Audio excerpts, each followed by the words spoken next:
Hello guys, welcome back to Oh my god. Holy fuck.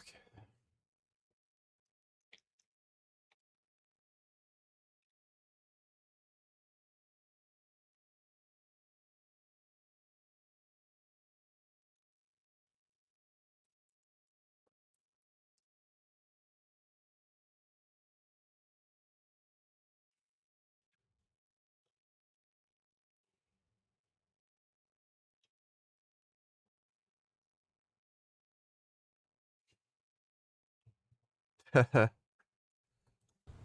streets of Montreal show the aftermath of moving day, but what it doesn't show are the people who had. Dude, it blows my mind that these news stations have such terrible fucking editors when they upload these videos to YouTube. They only have audio coming out on one channel. How the fuck does that happen? They pay people to do this shit? Ugh. What's going on? I'm doing good. Nowhere to go. Mayor Soraya Martinez Ferrada laid out the numbers. 219 people turned to the city for help finding a new home. 71 are now in temporary emergency shelters.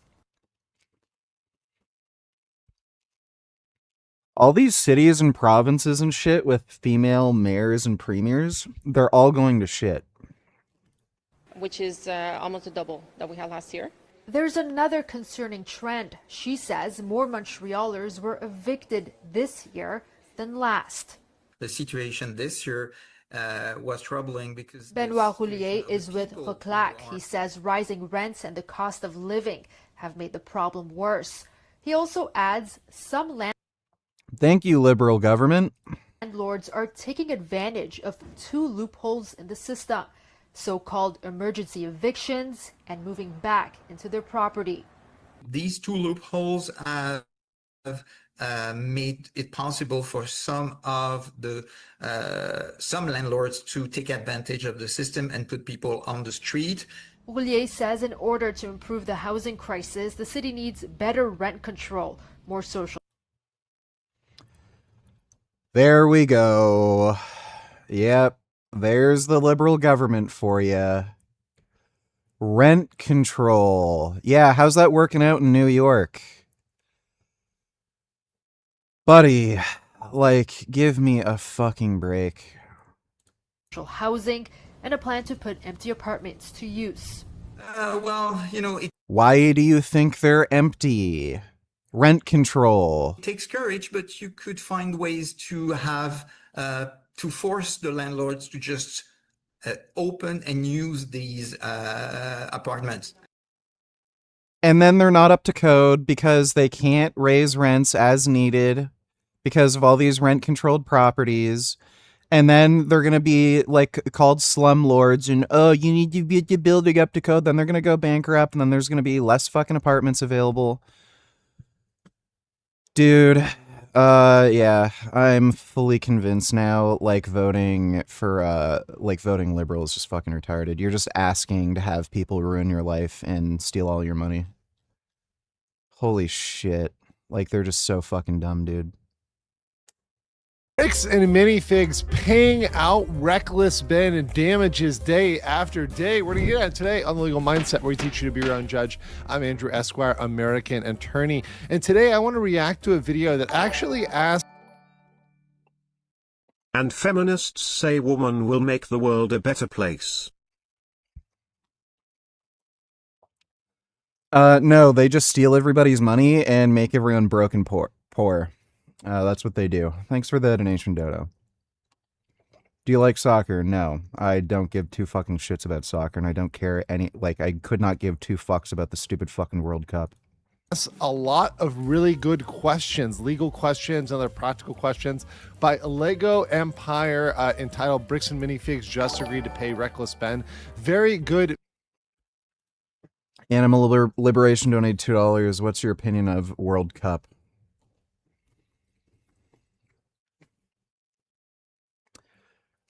It's just a criminal empire. It's really all it is. And yeah, soccer's just fucking shit to begin with. Thanks for the donation, though, Animal Liberation.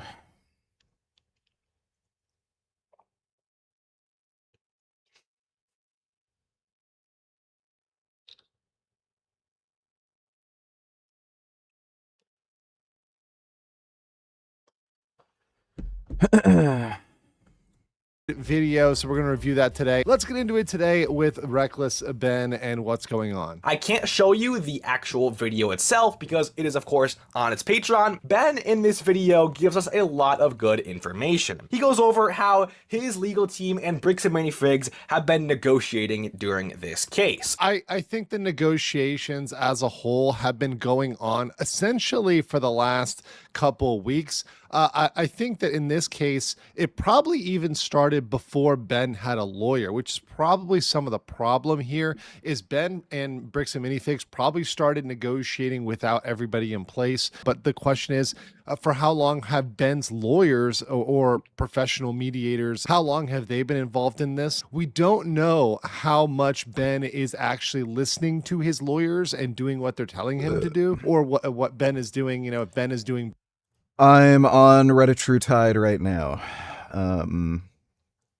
Red is the most effective weight loss drug. It has unique benefits over tirzepatide with the glucagon agonist, where it's better for glycemic control, which is particularly good for me because when I'm dieting, I'm prone to go hypoglycemic, and then I have like issues with mood, energy, and just lightheadedness and dizziness. So I like Reddit for that reason.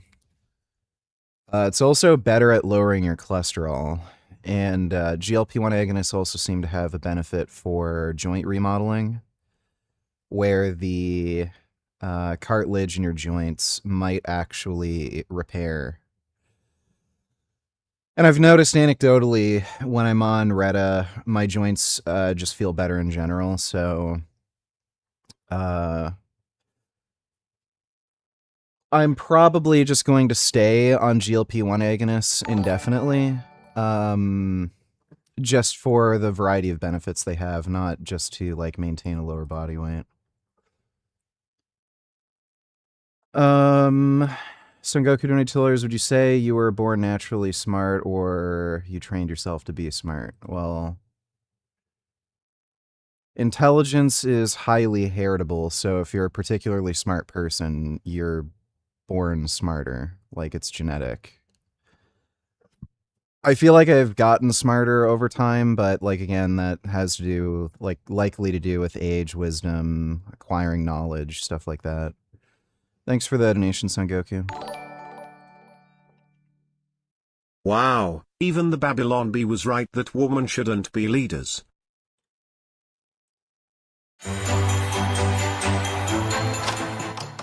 President Woman, why did you bomb Ohio?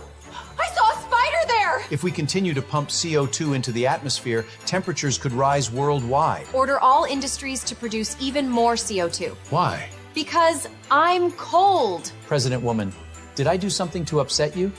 I'm fine. You don't seem fine. You cut off all trade with us. Maybe I just don't feel like trading with you anymore. I'm sorry for whatever it is I did wrong. I said I'm fine! It's that time of month again. This could mean nuclear war. Don't worry, I put the launch codes in a pickle jar. Yeah, I mean, it would go somewhat like that. Thanks for the donation, Dodo. Ben, and Ben wants to do things his way, and that's part of negotiations. And it's No, there is some evidence that GLP-1 agonists have more than just an anti-inflammatory effect. They may actually change like metabolism of cartilage where it can regenerate. At some point during these negotiations, Reckless Ben's team basically pushed for Brixton Minifigs to pay damages for every day that Ben was under the temporary restraining order. And this is something I've actually been bringing up, and I said that I hoped that Brixton Minifigs would pay Ben damages for what has gone on. And that wouldn't be unreasonable. He's not allowed to create content. He's out there not making money, not profiting. Right now, he could be very profitable if he was making videos. Like, for example, look at my videos and other videos on this topic. They're getting hundreds of thousands of views. So if Ben can make videos, he would be making a lot of money. Not to mention, I hope he's factoring in advertising, sponsors. By the way, we got to run today's sponsor. So as always, we have an important message from Morgan & Morgan. Recently, a jury ordered Meta and YouTube to pay millions for their role. Wondering what the reasoning that Ben's lawyer... Who would play a good Solid Snake? Nobody. Yeah, I don't think there's really any actor in Hollywood right now. The only person that really comes to mind would be that dude who plays Reacher in that shitty TV series that's like kind of stupid. And he was also in some shitty action movies. Who's that actor's name?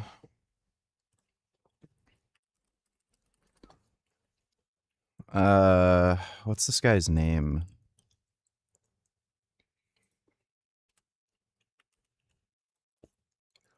Alan Richson. Yeah. Maybe Alan Richson, like, he's kind of a bit too big and jacked to play Solid Snake, in my opinion. Like, doesn't really matter, like, who the fuck cares? But, you know, that's really the only person who kind of comes to mind, but I don't think he'd be a good fit for that role. Not Russell Crowe. Who's the guy who was Snake Plissken in Escape from New York? Jack Russell. I think he probably would have been good, but we're far past that point. The Israeli human rights organization known as B'Tselem has put out a new report in regard to the slaughter of children by Israeli settlers. Let me guess, we're including 18 and 19-year-olds as children. In the West Bank, and they write that over the course of 2 years and 8 months, from October 7th to June 7th of 2026, Israeli forces killed 235 Palestinian children and teenagers. Yeah, we're including 18 and 19-year-olds and teenagers, right? So these are adults who are committing terror attacks and attacking people, who are Hamas members, and that's why they got shot and killed.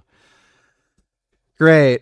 Yeah, let's just ignore that detail. When have teenagers ever fucking harmed anybody? Oh, right. Yeah, you watch the innumerable amount of fucking videos of teenage kids like who are in shitty fucking schools, or the Muslim gang members in the fucking UK who are beating the ever-living shit out of people, stabbing people, fucking literally fucking suplexing their teachers. Yeah, I mean, it's so ridiculous. You can look at videos of fucking gang members in Chicago. I saw a fucking video where there was an 8th grade graduation. So these kids would have been like around 12, 13 years old. And they all had fucking Glocks. Like they all pulled out their guns and they had these fucking Glocks with extended magazines.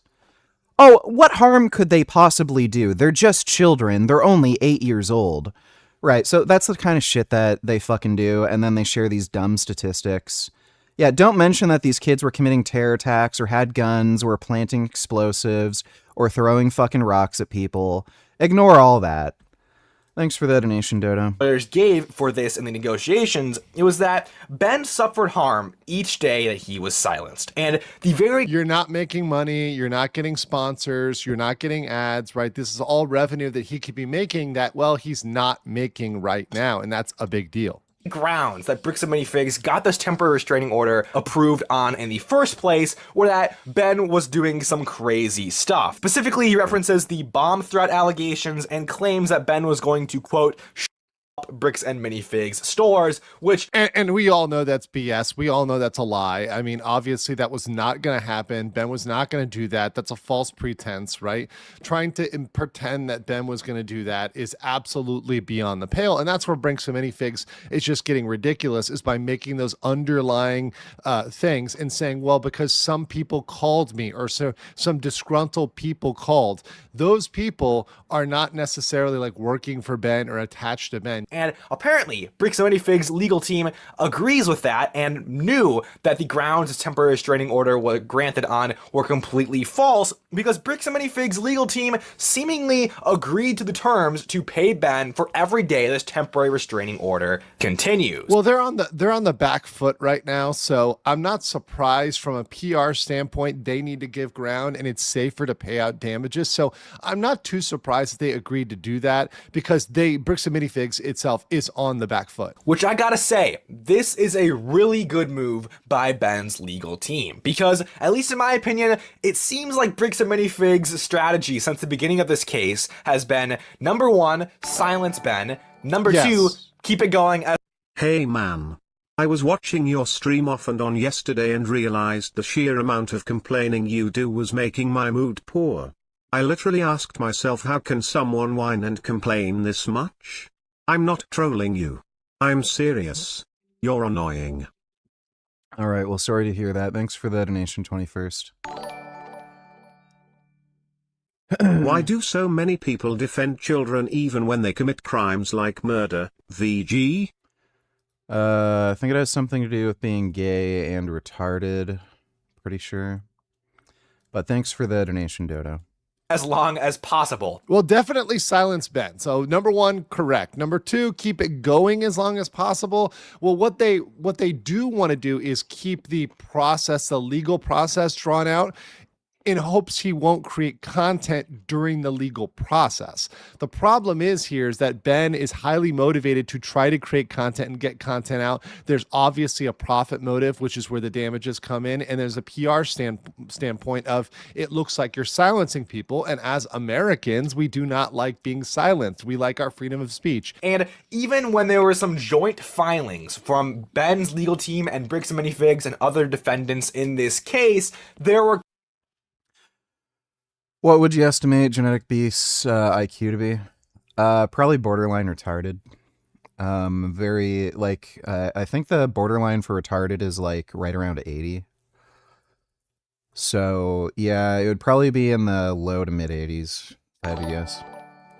21st $22, just try to be less bitchy. It's fun when you get mad, like when you were playing Battletoads, but all the videos you reacted to yesterday were shit, and it was like watching a Real Housewives episode, but worse. I had to shut you off because it was that bad. Okay, that's nice. Thanks for that donation, 21st. Clear grammatical and structural errors in these motions that would basically have any judge in the country deny them, because it's just like, what are you even doing here? Okay, I'm gonna stop there. This is one where I'm like, I listened to this video and I'm like, okay, I'm with you.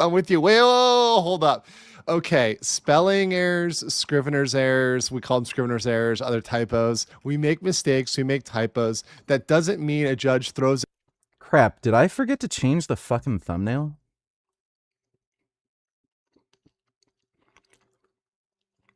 Oh my god, I hate how YouTube changed the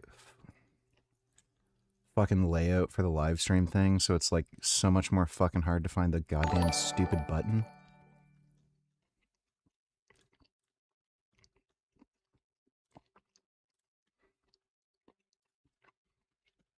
There we go. And it's fixed.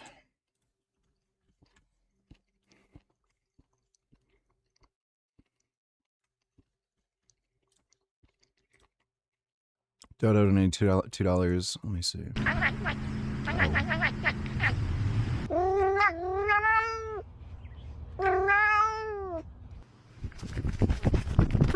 My goodness. Oh, wow. Kitties have friends. Oh.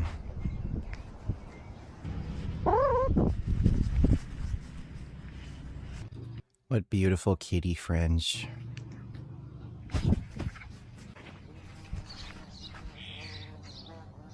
Oh, B.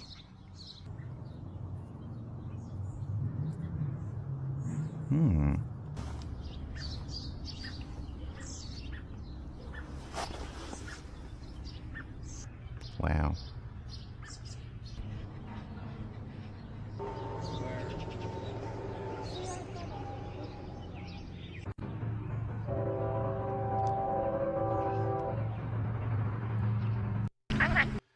Those are some good kitties.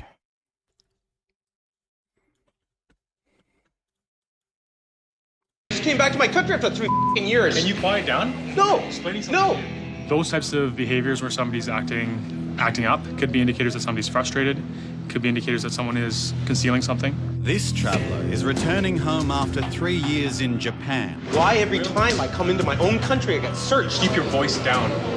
Speak if I Keep want. your voice down. Can you put your suitcase up here for me, please? Put it up there. Sir, can you please put your suitcase up here for me? No, do it. You want to search it? You search it. The attitude's not helping, okay? Well, I don't care. We're trying to use as many verbals as we possibly can to make sure that the person calms down. Wasn't working. Yeah, gee, people love getting their bags and, you know, personal items searched. He must be hiding something. I love how fucking police and security and shit fucking think. They're just retarded. How many times people rip your life apart? You come back into your own country, you get this? Anything on this computer that's going to be of concern to us? What's it used for primarily? Is it business? Is it pleasure? Can you tell me what the password is for, please, or write I it will down? not tell you the password to my computer. Then we'll keep it for determination. Let me explain it to you, okay? It's fucked that they can do that. Why? It's like there's no evidence somebody committed a crime and they can just take your fucking electronic devices and search through them. It's just fucking retarded. Any electronic device, anything you're bringing with you, subject to being examined, come into Canada, okay? Questions about that? Yeah, I do. Show me that law in writing. Yeah, we can get it printed out for you. Please. Okay, we'll get that before you leave, You okay? will not be in my computer without it. Sorry? You will not go into my computer without the law on paper. You! He seemed to have a great deal of concern in regards to providing us access to his... Gee, I wonder why. Like again, if some random fucking person asks to like root through your computer. Laptop. Show me the law that says that I have to open up my personal computer, my information. I have to show that to customs. Show that to me. I actually printed it out and provided copies, and included in that I highlighted the applicable sections. He unlocked his laptop, gave the officer his password, and they did their checks and no further concerns. The traveler's free to go, but he's not through with the obscenities. I gotta pack my stuff up after 15 hours on airplanes? I gotta pack this coming into my own country? You bunch of As the tension mounts, officers move into position. You shut up, Okay. Hey, listen. We will. What? You unpacked all my. You know how long it took me to pack this? Not sure. Oh, I don't care. I'm just a custom idiot. You keep your voice Shut down. up. You shut up. Keep your voice down. You. Yeah. You too. You try and talk them down as much as you can. Wasn't working. Kept on escalating. No. And that kind of thing. Yeah, but they'll let in literal fucking terrorists into the country. Canada has like no immigration restrictions, and they will literally let in Iranian terrorists. But some fucking white dude coming from Japan, oh, he's a risk. Why does Mamdani look so short he can be Greg's height? Probably is short. To stay hydrated, to put on sunscreen, and to stay safe. So we're working with event organizers to make sure. He's a fucking asshole. Fucking hate that dipshit. Canada is about to open its first ever super tall skyscraper. And I know what you're thinking, hang on a minute, what about the 553 meter CN tower? Well, that doesn't actually class as a building because it doesn't have enough habitable space. Instead, it's a freestanding structure, which means at 350 meters tall, Pinnacle Sky Tower is set to make history. Now, a building classes as super tall once it goes over 300 meters in height, and the Sky Tower is just one of 11 that could go up in Toronto over the coming years. The city's skyline is about to transform, and it's all because Canada... That's nice. Thanks for the donation, Dodo. The YouTube layout is just ass. Yeah, it is. Thanks for the donation, Dodo. Everything out because you have a typo. A small non-material, an immaterial mistake like a typo or a comma or whatever, that's not going to make or break your case. So at least from my perspective, it seems like Brick's minifig strategy has just been to keep Ben's silence for as long as possible and do anything they can to prevent the part 3 from being... Canada is so fucked, VG. Just leave and move here to the USA, VG. There's a good chance I will at some point. Thanks for the donation, Dodo. Uploaded. I do think that they wanted to stop part 3. I do agree with that. But at this point, I think there's going to be more harm from trying to keep him from putting out that content than there would be, in just paying him the just letting him do it, right, versus the damages. So they're going to have to pay these damages to him. Just let him put out part 3, right? It really makes me wonder what the heck is in part 3. I guess we'll have to wait and see. I mean, and maybe that's what they're negotiating right now. Maybe right now they're negotiating the elements of part 3, and they're actually, maybe they've passed a version over and they are going over part 3 and saying, okay, cut out this part, edit out this part, do this. And they're going back and forth because they're saying this is defamatory, this is that. So it could be that Bricks and Minifigs is trying to assert some control, some editorial control over part 3. That's one thing. Once again, speculation here on what they're dealing with, but I think it's reasonable speculation. It's speculation that would make sense in the light of this, this contest between. You looked into speed of process training. It's only types of training with far crossover to other things. Never heard of that.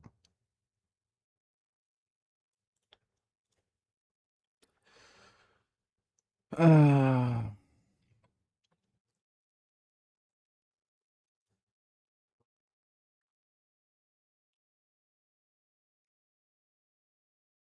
I've never heard of that. Bricks and Minifigs and between Reckless Ben. Them agreeing to these terms basically goes against their whole strategy. If they want to keep Ben silent as long as possible, but then they agree to something that would punish them for keeping Ben silenced for a longer time, that's kind of counterintuitive. It makes sense in the context of negotiation, right? So with ongoing negotiations where there's potential damages, they're kind of mitigating their risk here. They're essentially paying that money out, yes, because they want to be able to negotiate. They want to keep him at the table, but they do want to keep him relatively silenced because they don't want any more bad PR. They've already had enough bad PR. So they've got this, okay, we want to stop the bad PR on the same side as, hey, we want to prevent any damages here from, very validly denying him the ability to publish and to make money. And Ben goes on to say that Judge Tony Graff, who was previously on the case in the Utah District Court, is super difficult. That's what Ben says, super difficult. And I'm sure we all have our own ideas on why Judge Tony Graff has been difficult in this case. But I think a lot of people are giving Judge Graff a lot of flack. Now, mind you, this is potentially going to be removed to the federal court, so we'll get a new judge there. But that said, with Tony Graff, I mean, it looked like he was a neutral judge that had made some questionable decisions. So there were some decisions where it's like, okay, people can disagree with that. People can say he's, not stellar because of some things he's done. But you look at the whole of a person's record and what they've done and say, okay, is he blatantly biased, or does he, have anything that you can show me objectively that he's going to rule against Ben for sure here? And I didn't see anything in his record that showed that he was 100% guaranteed to be biased against Ben. So I'm not on the plane of jumping in and saying this is a horrible judge, or he's super biased, or he's made bad decisions. I'm saying, look, a judge can make bad decisions, and judges do make bad decisions and mistakes, just like lawyers, right? And then Ben says that episode 3 is finished and ready to post. So it'll go up the moment the temporary restraining order expires. But something I am really wondering about is, now that this case is in federal court, what kind of bearing will the apparent agreeance of these terms to pay Ben for every day the temporary restraining order continues. Is that in writing somewhere? Like, I don't think that's in writing. I think that's unwritten. I think that's something that's part of these settlement negotiations. So I think that at this point, that is not part of the official order. There's no official ruling on that. So that's something that they've just agreed to do,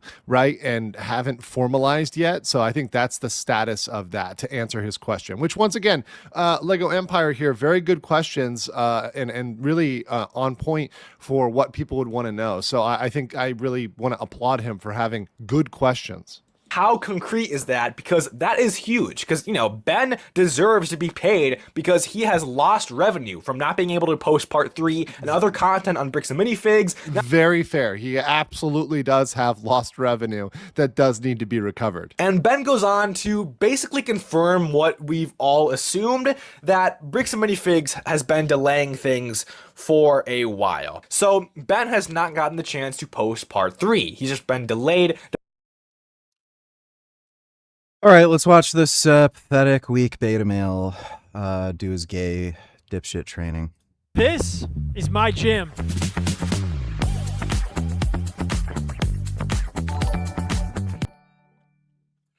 Dodo, $92. Let me see. An extraordinary development in the bombing in Monaco that injured a Ukrainian millionaire. CCTV images had suggested the prime suspect for police was indeed a man, but they have ascertained they are now, in fact, looking for a woman. She was in disguise, and they've named her as Anastasia Berezovska, a Ukrainian national. Now, the detail of this investigation is fascinating. They looked at CCTV images in the days ahead and spotted what looked like the prime suspect, a man in a hat and a hoodie, around the area, looking at the door of the residence where the bomb was left, and hit Vadim Yermolayev, the Ukrainian millionaire, and a woman and child in his company. Here's what they had to say. It was then noted that on June 28, 2026, the only day for which no observations had been made by the individual wearing the baseball cap, a woman followed the same route around the site of the explosion. This led to the conclusion that this woman, who had dark brown hair, was heavy-set, and had a prominent tattoo on her right arm, might be the same person who had planted the explosive device. Now, they've retraced her steps. They believe she's resident in Germany, that she took a hire car from Germany into Monaco, and of course now she's a subject of a Europe-wide manhunt. They consider the device to have been relatively sophisticated, and it was carried in a shopping bag, seen on the CCTV in the days ahead as well. So it was left It's probably paid by somebody to do it. there and then detonated by remote. The police say it was a homemade device, and they are looking perhaps to see if there were any other perpetrators that assisted Ms. Berezovska, and indeed who all... Yeah, there's practically no chance she made that bomb. They probably just found a compromised individual to pay to do it. Ordered that particular attack. Why, it's still unclear as to why Mr. Yermolayev was the target here. He has no obvious links to the war in Ukraine, but this extraordinary attack has rattled the otherwise tranquil and wealthy world of Monaco. But now a swift police investigation has led to this Interpol red notice seeking one.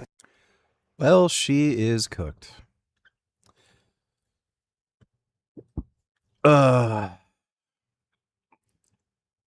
New York City Mamdani just gave one of the most amazing speeches. Blah, blah, blah. What the fuck is this horse shit? Exceptional because we are richer, stronger, more powerful than everyone else. The truth, my friends, is that America is exceptional because here, nothing is here with me today. All of powerful have always known there is only to those with the right access to one another. Who cares?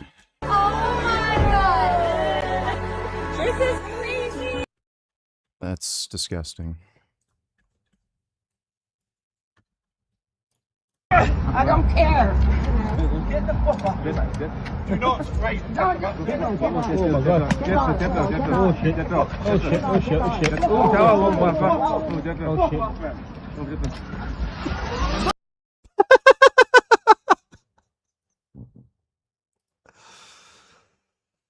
Oh, the UK police are so pathetic and useless. Dude. You have a bunch of women and like out of shape elderly men in the UK police force, and then they like allow these fake refugees from Northern Africa who have like elite athlete genetics to come into the fucking country, and then they just get their asses kicked. Like, oh my god. Bye-bye. Move an handbag, please. Oh my dude, that's just pathetic. 200. As we mark 250 years, what do we see? We see a city of contradictions within a nation of contradictions. Okay, so he's just asking to steal more money from people so a bunch of fucking retards don't have to work. Thanks for the donation, Dodo. There are no walls, no mirrors, and I don't train any of the things you've been told to train. I built this. That's because you're a beta male fucking pussy who's afraid of heavy weights. This whole gym with one question in mind. What kind of body do I want to live in for the next 40, 50, 60, 70 years? Apparently a weak, frail, emaciated body that can't even lift what natural vegan girls lift. Figured something out a long time ago. The way most people train, these sort of muscle building, bodybuilding workouts may make you look good, they may be aesthetically pleasing, but they don't produce a body that's strong, that's mobile, that... Really? Let's see.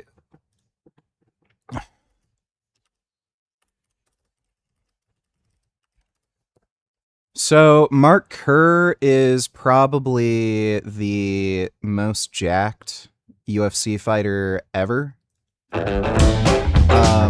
He's probably bigger than Alistair Overeem was. He was definitely bigger than Brock Lesnar. This guy lifted heavy weights. I think he said his best squat was nearly 700 pounds. His best bench was like 415 or something.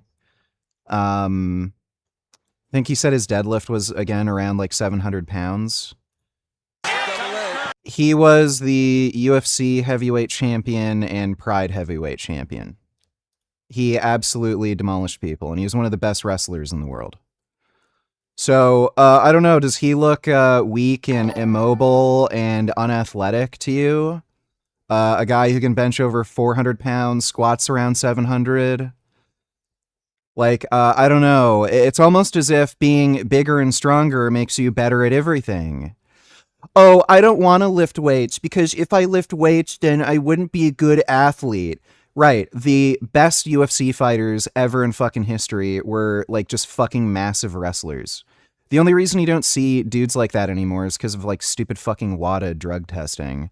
But yeah, pre-WADA, like Mark Kerr, Alistair Overeem, fucking Brock Lesnar, massive fucking dudes taking tons of steroids, lifting heavy fucking weights. Like, give me a break. Like, it's pathetic. This guy is just a pussy who doesn't want to train hard and he's afraid of heavy weights. That's all there is to it. Corn donated $2. Oh yeah, Butterbean. It's time to show why you carry your dad's last name. The legacy must go on. Okay, that's nice. Thanks for the donation, dude. Did I look at all Dodo's links? Yeah, I did. Lasts and can do the things that humans are meant to do into their 50s, 60s, and 70s. I'm 48 years old. I want to be surfing. I want to be playing with my future kids. I want to be climbing rocks. I have a funny feeling he's never going to end up having kids. He seems like an intolerable jackass and he might be closeted. Sprinting through the jungle and being mobile and flexible and strong. I don't want to do things that degrade my joints, that decrease the longevity of my ability. The bigger and stronger your muscles, the more protected your joints are, because rather than any kind of stress going towards your joints, your musculature supports that stress. That is a proven fact. People with heavier bench, squat, deadlift, they have resistance to arthritic changes to their joints. ability to move. So this gym is designed differently. Let me give you a tour. Come on in. So in this video, I'm going to show you 3 things. The first is why this gym is outdoors, why it's open air. There's a real biological reason that this is healthier for humans. After hearing this, you guys are... Oh yeah, dude, Alistair Overeem, K1.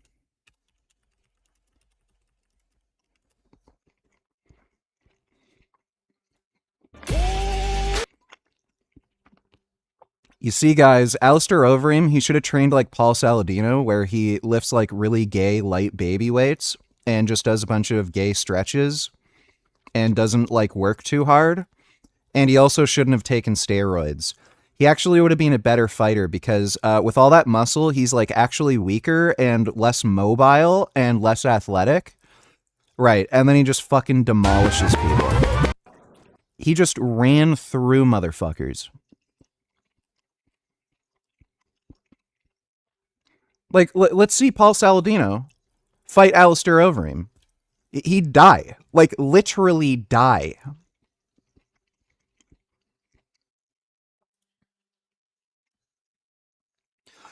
So, anybody coping and telling you that muscles make you, like, slow and immobile and shit, it's like... It's just a cope for being a fucking pussy. It's all it is. Not going to want to train indoors in a gym or in a sealed garage ever again. Number 2, I'm going to tell you why I don't train like a traditional gym bro. No push-pull days, no isolation. I don't think about things in terms of sex. Yeah, because you're a fucking pussy. Like, look at this guy's fucking shoulders. So, he's already 48 years old. Again, unless he changes his training or his nutrition, he eats better than he used to, at least, but he's probably still under-eating. Like he eats a lot of garbage, too, like fucking dairy and shit. And if he doesn't hop on TRT, start taking steroids, which I can guarantee you he eventually will. Like, again, this guy eats like shit. He's already kind of a beta male fucking pussy. He's going to keep losing muscle over time. Like, he's already lost a lot of muscle in only a few years. He's going to go on TRT, and then he's going to make some fucking video where he changed his mind, and under right circumstances, TRT is a good choice, and then he's going to, like, talk about how it's benefited his blood work. Just like how the carnivore diet wasn't working out for him and all that shit. So, he's just going to degrade physically, and again, all this is going to go out the fucking window. Sets and reps that much. I'm not training for aesthetics. That type of training leads to joint degradation and weakness long-term. No, it doesn't. So again, absolutely no evidence of that. There's no evidence that heavy weight training degrades your joints. Crushing impacts are what cause the most substantial changes to your joints.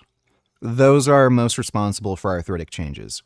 So if you suffer like a hard fall, or if you get into a car accident, those are the kinds of injuries that actually result in substantive arthritic changes that are debilitating. Heavy weight training doesn't do this, and again, the evidence is quite clear. The more muscle mass you have, the more your joints are protected, because your muscle mass supports your joints. Less of the stress goes into your joints, more of it goes into your muscle mass, and your joints are protected. That's why in elderly individuals who do heavy weight training, they have less fucking issues with pain. Even when they do have substantive arthritic changes, like in their spine, they report having less pain, more mobility, more function, and the arthritic changes in their spine don't result in any negative clinical outcomes. So again, this guy's just a pussy. He's looking for excuses not to lift any heavy weights because he's a little bitch. And I can guarantee you, even if he tried, he'd still probably like end up looking like a joke just because he's like a fucking pussy. He eats like shit. Again, he has beta male fucking mindset, probably beta male fucking genes too. His parents were probably fucked. And everyone, when he starts lifting weights, everyone's going to notice, oh, this guy is weak as a fucking kitten. He can't fucking lift anything. He can't grow any fucking muscle. And then all the fucking vegans on YouTube who are lifting are going to mock him. Have you been in any physical fights before, and if so, who won? Just curious. Yes, I have. Blah, blah, blah. I've fought in hockey. I've fought kids at school and shit. And yeah, I won. Great. An actual fragility and limitation in mobility and things like sprinting. Number 3, I'm going to show you my favorite 2 pieces of equipment in this gym. Dude, what's hilarious? Sprinters do weight training. So Ben Johnson, who I think got busted for using Winstrol.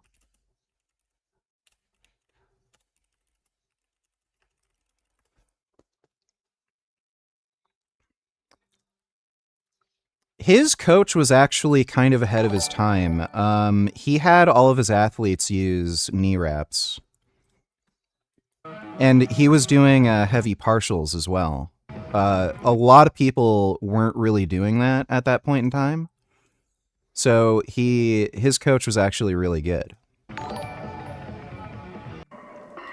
So again... And speaking of Muslims, VG Darksoivna has admitted he has nothing against them.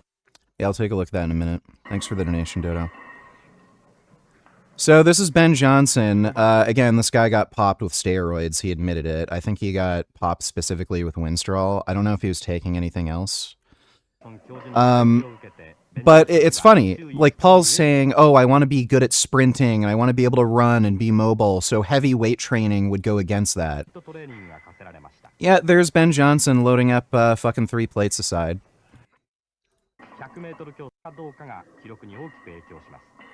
Well, look at that.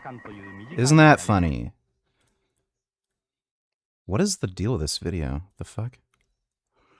So, yeah, this guy was loading up 3 plates aside, doing heavy squats. He's doing partials off of a box. This is actually ideal for sprint training. Again, his coach was ahead of his time. Only recently did the research come out showing that this was ideal, but his coach actually knew at the time this would be better for sprinters. But again, there he is, loading up 3 plates aside. He's 225, again, for a guy who's just doing sprinting. So, yeah, it's almost as if Paul's completely full of shit and doesn't know what he's talking about. And he's making up excuses. I have a soft spot for Huz, mainly because Muslims have never, ever gave me shit. Ever. They've, for the most part, have left me alone and never harassed me. I love Muslims. Muslims are the best. Muslims are some of the... my best... There was a town, some liberal town in the United States. It wasn't Michigan. They basically brought in a bunch of Muslim quote unquote refugees and shit. Eventually the town became majority Muslim, and then they elected an all Muslim council. They banned the gay pride flag. After that was like one of these like really, lefty progressive gay fucking towns. And then they were all like, what? So yeah, buddy, as soon as you go to a Muslim area, guess what? All your progressive values will get you fucking killed. They want you dead. They hate you. They'd kill you, your family, your friends. And they don't give 2 fucking shits about any of your dumb progressive fucking values. And you're just a useful idiot to them. Thanks for the donation, Dodo. Tofu donated $2. Let me see.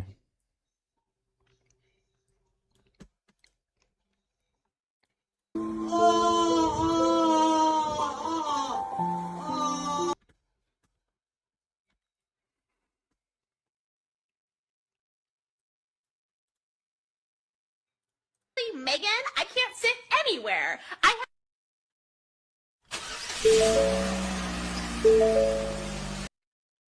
Okay, thanks for the donation. You ever see Hench Herbivore train? Is he a beast? He trains fine. I don't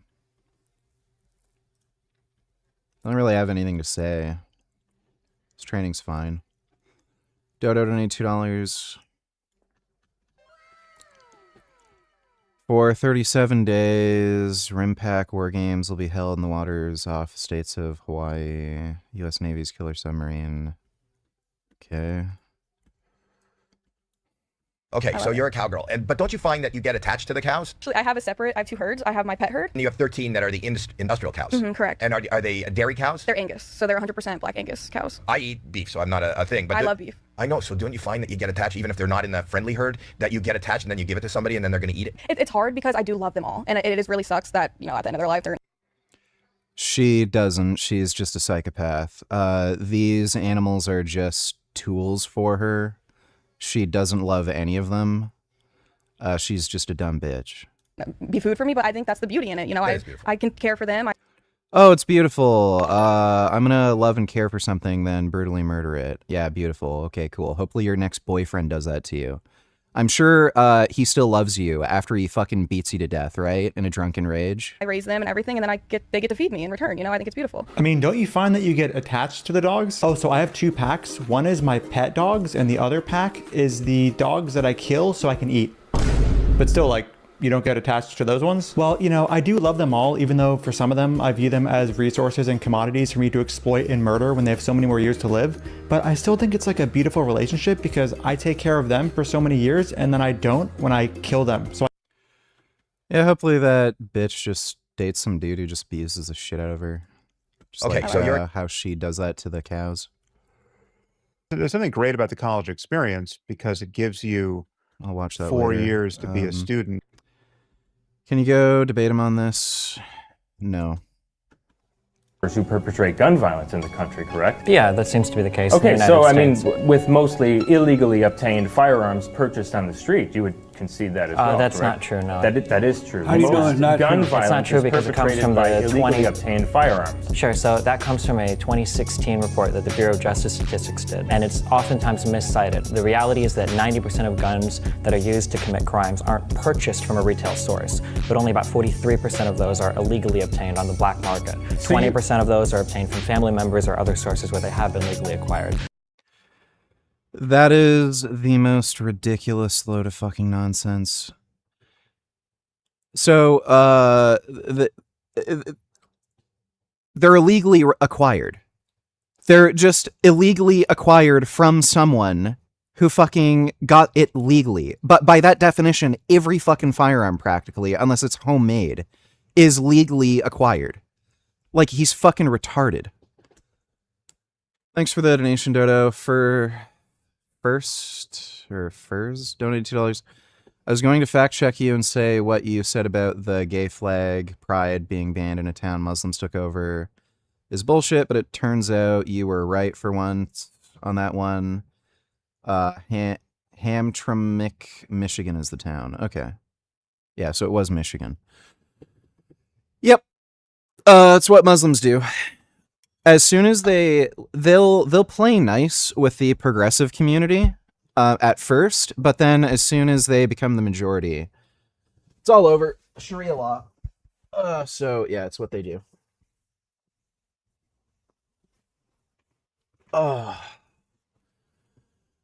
Dude, liberals are such fucking retards. Like actual retards. You cannot fucking reason with them. Thanks for the donation though, dude. Gym that you've probably never seen in a gym, and I'm going to tell you why they're so important. This Probably never seen anybody do them because they're not useful for shit and they're a waste of fucking time. isn't a gym. This is a tool that helps me stay human. Outdoors in this gym, there's 400 to 500 parts per million carbon dioxide. This is ambient levels of carbon dioxide. In a sealed gym with recycled air, no open windows, in your garage gym, levels of carbon dioxide can rise 2 to 5 times that level. But there are real studies showing that when levels of this gas get too high, it can impair performance. It can impair recovery. It can impair cognitive performance. Okay, you're already cognitively impaired. And what the fuck do you care about performance? You're weak as a fucking kitten. Your body needs oxygen, and when you put too much carbon dioxide in the atmosphere with that oxygen, you simply can't get what you need. Just open a window. It'll make it much better. Now let's talk about the second reason that I wanted this gym to be outdoors. The light. Because this gym is outdoors, I get ambient sunlight and infrared light coming into the gym. I don't need overhead lights. He literally does not understand what infrared is. The other thing that I hate about gyms is their flickering blue lights. Flickering light, on and off, strobing light. You may not be able to sense this, but your nervous system can. And that is causing sympathetic nervous system activation. It is. That causes your body to go into a fight or flight state. That's stressful for your eyes, your brain, your whole nervous system. I prefer to train in the mid-afternoons. I'm not trying to train late at night. I don't want to work out and get super hot right before I go to sleep. I have red lights in all these light bulbs, but I never train at night. And even if I did, I don't have blue light in here. That blue light directly inhibits. Forgot my name, vacation only tellers. How long till Sharia law in New York will? Well, they're working on it. Again, sanctuary city and all this other bullshit, they're working on it. So, time will tell. Thanks for the donation, dude.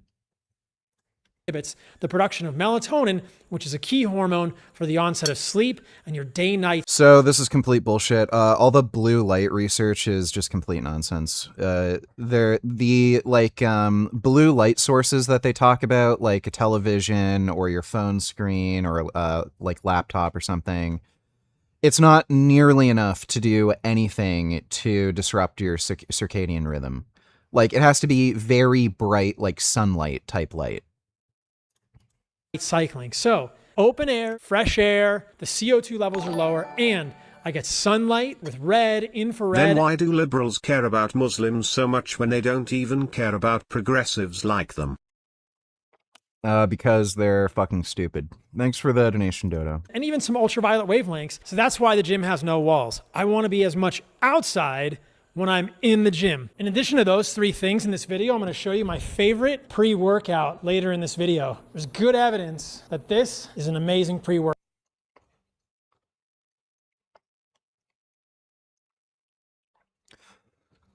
Let me guess. It's going to be something stupid like honey, or it's going to be some supplement he sells. Workout. Way better than what you're using probably. Now let me show you what's in the gym and why every single piece of equipment here is intentionally chosen and how I use it differently and how I train differently than most people do. Let's go. The way that I think about training is different. I'm not trying to get as big as possible. I'm not trying to look for aesthetics. It doesn't make sense to me to build muscles that are gonna vanish in 2 weeks if you stop training them. I love to surf. I like to run in nature. I like to hike. Well, glad I left New York when I did then. Yeah, that was a good idea, definitely. Thanks for the donation, Dodo.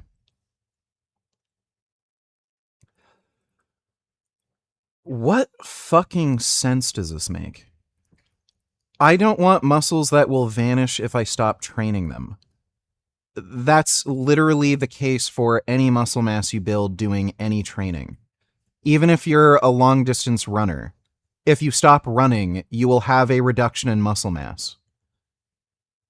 Like, if he stops doing what he's doing on a daily basis, whatever it is, surfing, skateboarding, or like playing with other dudes' butts or whatever, you're going to have a reduction in muscle mass if you stop doing that training. Stopping training will reduce any adaptation you make. Whether it be cardiovascular, neurological, whatever, that adaptation will go down. And it's also weird that he's saying, well, having big, strong muscles is useless because if you stop training, then it goes away. One, why would you stop training?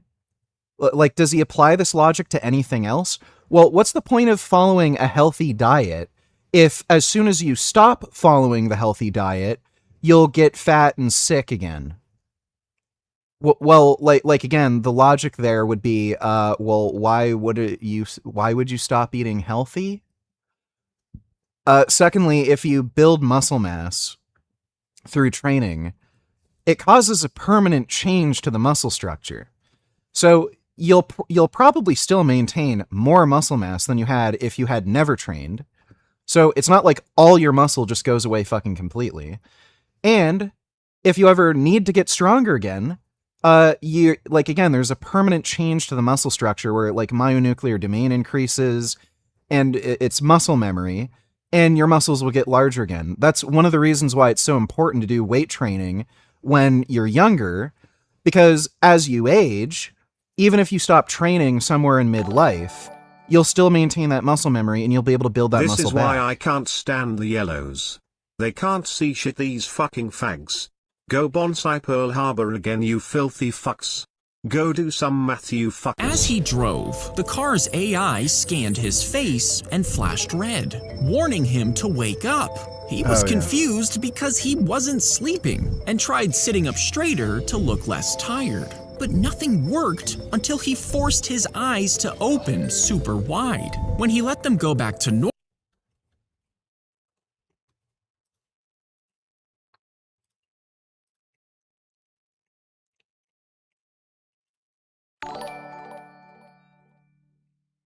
Do you think it's possible that Muslims could take over the world, VG? If so, what would that be like and how would these progressives react?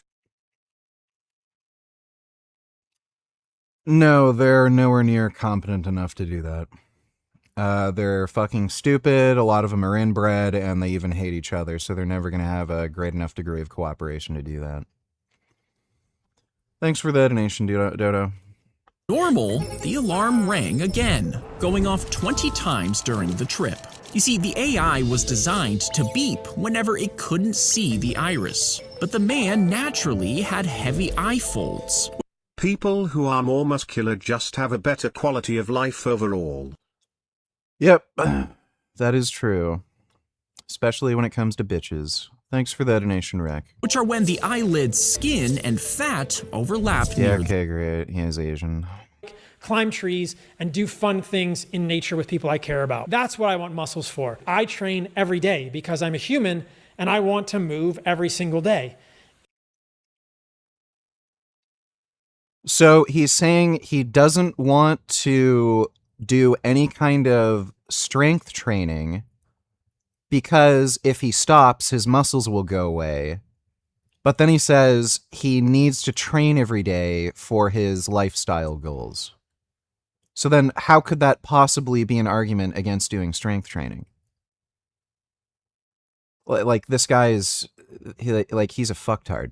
If you've seen my day in the life video, you know that in the morning I surf. Today, for instance, I've already surfed for a couple of hours in the morning, and the gym provides me space in the afternoon to breathe fresh air, to think about whatever problems I'm wrestling with, and to undo the sitting that I've done, and then lastly, to create a body that's able to surf and move in the way that I want better. So the first things that I do when I come into the gym are how to undo sitting. One of the worst things I do every day is sit. I hate sitting at my desk, but I have to do this for my work. So the first thing that I think about when I come into the gym is how to undo the sitting that I think I had bigger pectoral muscles when I was like 10 years old. I'm not even kidding. Like when I was 10, I was doing push-ups and stuff. I'm pretty sure I had bigger pectoral muscles when I was 10. Like, I've done. So I think I can only imagine how little this guy could bench press. Like my mom could probably outlift him at this point. About shoulders. How can I stretch my shoulders and move my shoulders? I'll do arm swings. I'll obviously stretch my arms over my head. I'll think about deep squats, and I'll move in the deep squat in various positions to try and stretch and undo negative effects of sitting on my low back. I'll also come into the gym and I will hang. I'll do some light pull-up work in the beginning of my gym session, but I'm trying to undo the sitting at the level of my shoulders, my thoracic, and my lumbar spine. And then I will stretch my front fascial line with some simple yoga movements like an upward dog and Jefferson curls on the slant block. I got to give a shout out to Ben Patrick. A lot of what I'm doing in here is inspired by his work. So those are the first things. Oh, this guy's a fucktard. The knees over toes guy. Pretty much everything this guy recommends people do is useless for anybody who does strength and conditioning training. All of his advice is for people who literally do not go to the gym and train, and they want to just do recreational sports without like knee pain. So if you're like 40 or something, you've never worked out before, but you want to like start playing soccer with your friends again or something, but you're 40 and your joints hurt, like that's what his stupid bullshit is for. But again, anybody who does strength and conditioning training, like everything this guy fucking recommends is just completely useless. By his work. So those are the first things that I'm thinking about for mobility when I get to the gym. After I've done the basic mobility work, which is kind of the anti-sitting, I'll start to warm up some of the muscle groups gradually. I'll do some light stuff for shoulders. I'll use these 3-pound weights to do this series of movements. This is to help with shoulder endurance for punching. My God, dude. Like, you just can't fucking make this shit up. In martial arts, which I'll show you in a little bit. So in the beginning of this video, I said I would show you some of my... You know, I'm pretty sure having bigger, stronger muscles makes you hit harder. That's why, like, again, if you look at any fucking heavyweight fighters, they're kind of, like, fucking massively jacked. I don't know, man. Like, looks like Mike Tyson, like, one of the hardest fucking punchers of all time. Looks like he had pretty fucking jacked shoulders. Pecs were kind of popping out more than yours, too. But, I'm just gonna lift little baby weights. 3 pounds. I'm gonna circle them around a little bit. I want to be good at fighting. 3 pounds. I want to be a good fighter. I do martial arts. Yeah, I just move around like this with 3 pounds. Dude, it's just fucking pathetic. My favorite things in the gym, the balance board is one of them. If you don't have one of these balance boards, get these. These are incredible. There's 2 different kinds that I have. One of them is called a goof board. The goof board has one axis that kind of mimics surfing, and the other one is called a SI board, S-I board. And the SI board has a ball underneath. Balancing is just good for my brain. Obviously, I'm thinking about surfing here, but one of the things that kills us most swiftly as we age is falling. And so practicing your balance every day is not only fun, it's essential for who we are as humans. And that is going to warm up my ankles, my knees, my hips a little bit. Then I'm going to go to something. If you just do like recreational kind of sporting activities like cycling, inline skating is really good for that. That's a very good kind of exercise that requires balance. You maintain balance in old age. Like, he is right. Your balance does decrease as you get older. Spec King of Dearborn. I'll look at that in a second. Thanks for the donation, Dodo.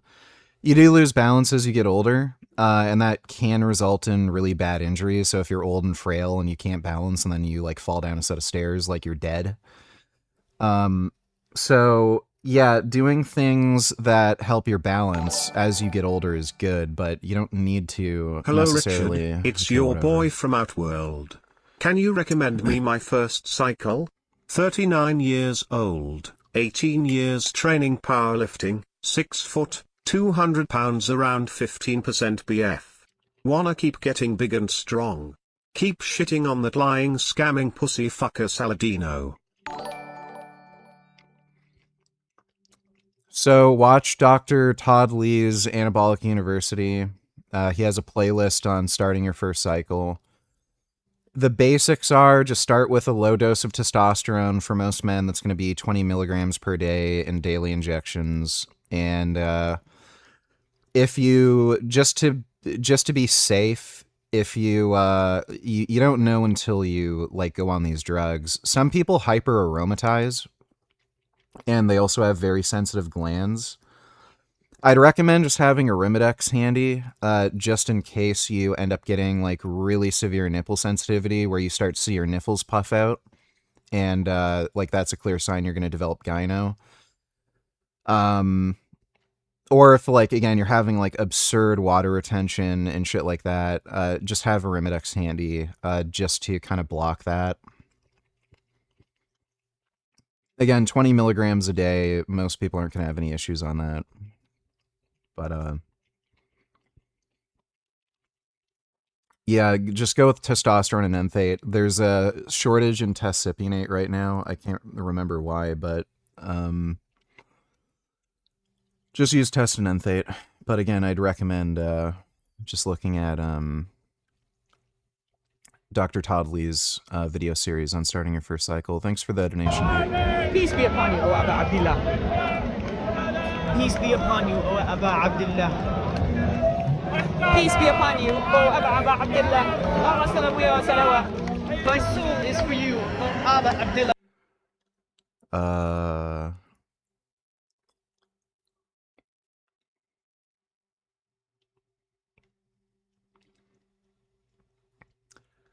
What is this? Who the fuck is this guy that they're talking about? Yeah, well, anyway, that's why you don't let Muslims in your country. Thanks for the donation, Dodo. Is his advice also useless? I have no idea. I don't know who this guy is. Thanks for the donation, dude. Something like a seated good morning with a little bit of weight to start warming up the hips and the hip adductors a little more. And then I go onto the mat and do some hip rotations, a backward bridge type exercise, and some front facing levers on the mat. I've got mobility stuff to start, then I'm doing easy warm-ups in these muscle groups, and then I'm gonna get into harder work. All right, guys, so I promised I'd show you my favorite pre-workout. It's honey. It's honey. I knew it. You definitely want to start rotting your teeth before you start training. Workout, it's honey. There's really good evidence that intra-workout carbohydrates decrease cortisol, improve. He does not need intra-workout carbohydrates. He doesn't train anywhere near long and hard enough. Recovery. I think a lot of gym bros are just using things like Gatorade or sugar. But why would you use a processed, refined sugar that is... Because it's better for your fucking teeth. I don't know why you'd use honey when we know it will rot your teeth worse than any other form of sugar. Known to create dysbiosis, increase lipopolysaccharide in your gut, also known as endotoxin, when you could use something like honey, and actually has been shown to do the opposite. I have a couple of tablespoons of honey before and maybe a tablespoon. This is also why. Let me take a When look. you observe what's happened in the West, not just in the last couple of years, but in the last couple of decades, do you hold out hope that the West will be able to deal with the grip of radical Islam? Well, I think, no. Let me be very precise about this. These Islamists and then the Muslim Brotherhood, what do they have right now? They have a system of banking, including charities. They call them charities, but those are not charities. Those are the sort of companies that they run to refund and money laundry the Islamists all the way in the Middle East. Because if he has an open account in Australia, no one is going to ask about it. And he's going to have an Australian citizen to run that money in the name of fund and charity. Now, if you ask, there is organizations, I would not mention their names, and that's because we are in this time and age where you cannot mention a Muslim Brotherhood charity, because guess what? In Australia right now at this moment, they will sue you, sue the channel, sue everybody, because they want to censor your right to speak or name them. They want to make it expensive for anybody to name them. They have banking in terms of charity. They have schools right now. They are in your universities, and they will have more and more people in the government and the members of the parliament to at least defend them or sympathize with them. Now, if we are having all this, that means they're controlling your street. Later on, you will see some of them being a judge or so on. So we will make sure they have always a lawyer and a judge defend them, and they are already some part of the regulations in the regulatory when it comes to the government. They're in your streets. They're in your education system, and they are part of the regulators. They are everywhere, and they're growing. And the funds, unfortunately, comes right from outside. In fact, I can give you an example. It's a very broad example, a funny one, in fact. The Islamic regime in Iran was targeting my country with over 3,000 rockets and drones, targeting everyone, civilian. He wasn't targeting an American base, he was targeting civilians, children in Kuwait, in Bahrain, and also in my country. Question is, did you see any protests in Australia about this, against the Iranian aggression, in solidarity and in support of the Muslim people who are in the United Arab Emirates or in Bahrain or in Kuwait? We were marching for the Muslims in Gaza, but not for the Muslims being attacked by Iran. Well, this is the thing. But because this answers your question. The moment you ask why is that, because the Muslim Brotherhood do not like UAE or Bahrain, because we counter the Muslim Brotherhood and we ban them. And so it's not about Islam. This is not about Islam. This is not about human rights. This is not about genocide, because Iran committed a genocide. 40,000 people of the Iranian did not come back since January. Iran killed those children and women and executed them right in the street. Not even one protest in in support of theirs from the many communities in Australia. Oh yeah, it's disgusting. So is the long game to take over these Western countries? Is that the long game for the Muslim Brotherhood? Yes. Dude, they admit it. They outright admit it. You can look at imams and shit who, like, even Muhammad Ajab, some of these, like, fucktard Muslim apologist influencers, they outright admit it. They want more and more immigration so Muslims can come in and take over. There will come a point right now, I believe we're going to be in the time of action. The next step is action, which means they already recruited, especially after the 7th of October. He gave them enough place to recruit people and use that emotion grab on them. And then they went through the education system also. So now they have enough fund in terms of the charities that they use and the umbrella of the charities, and they have enough imams and they have enough recruitments. The next is action. They will carry a terrorist attacks. More terrorist attacks are coming to Australia, more coming to United Kingdom. There will be terrorist attack. And you will go back into this interview that we're having to remind people, we did warn about this. It's not because we're very smart and clever about this, and it's because the Middle East understand these terrorists because we suffered from them. You understand them better than anybody else. Because we suffered from them, and we know how to counter them, and we stop them. So, let's wrap. What's your message? Dude, it's fucking hilarious that Muslims from the UAE will tell you this. And then, if you say this in your own country, you're Islamophobic. It's fucking hilarious. Thanks for the donation, Dodo. Tablespoon during the workout. So you can see it's making me super fat, but you know, the honey's really good. So in terms of carbohydrates, don't fear carbohydrates during your workout or before your workout. And I think honey is by far. I love how this guy did a full Frank Tufano where he was like, any amount of sugar in your diet is bad, you'll die. And then suddenly, yeah, there's this guy guzzling down fucking honey out of a jar. Best pre-workout. There's no caffeine. There's no other garbage stuff in there that's going to leave you feeling horrible afterwards. This stuff's amazing. The other thing to think about here, guys, is that so much of my progress in the gym has to do with what I eat. If you guys have questions about what to eat, check out my website. He has no progress in the gym. Show me how any of your lifts have improved. He has no progress whatsoever. Website, Paul. He's regressed. Like again, you can look at videos of him from years ago. He was bigger and stronger, and now like he just keeps getting smaller and smaller and smaller and smaller. SaladinoMD.com. Make sure that if you want to get in the gym and you want your body to perform. So I'm going to keep working that sort of atypical strength with the L-sit. This is one of my favorite things. The other thing that your gym needs is parallettes. And doing an L-sit, this is so good for the hip flexors. So I'm going to do L-sits. And then I'm going to do walks on the backwards treadmill. Not a lot of people have seen a backwards treadmill. That's what this thing is. Shout out to Ben Patrick. Maybe 3 minutes at a moderate amount of tension. This is really for the ligamentous strength. I want strong knees.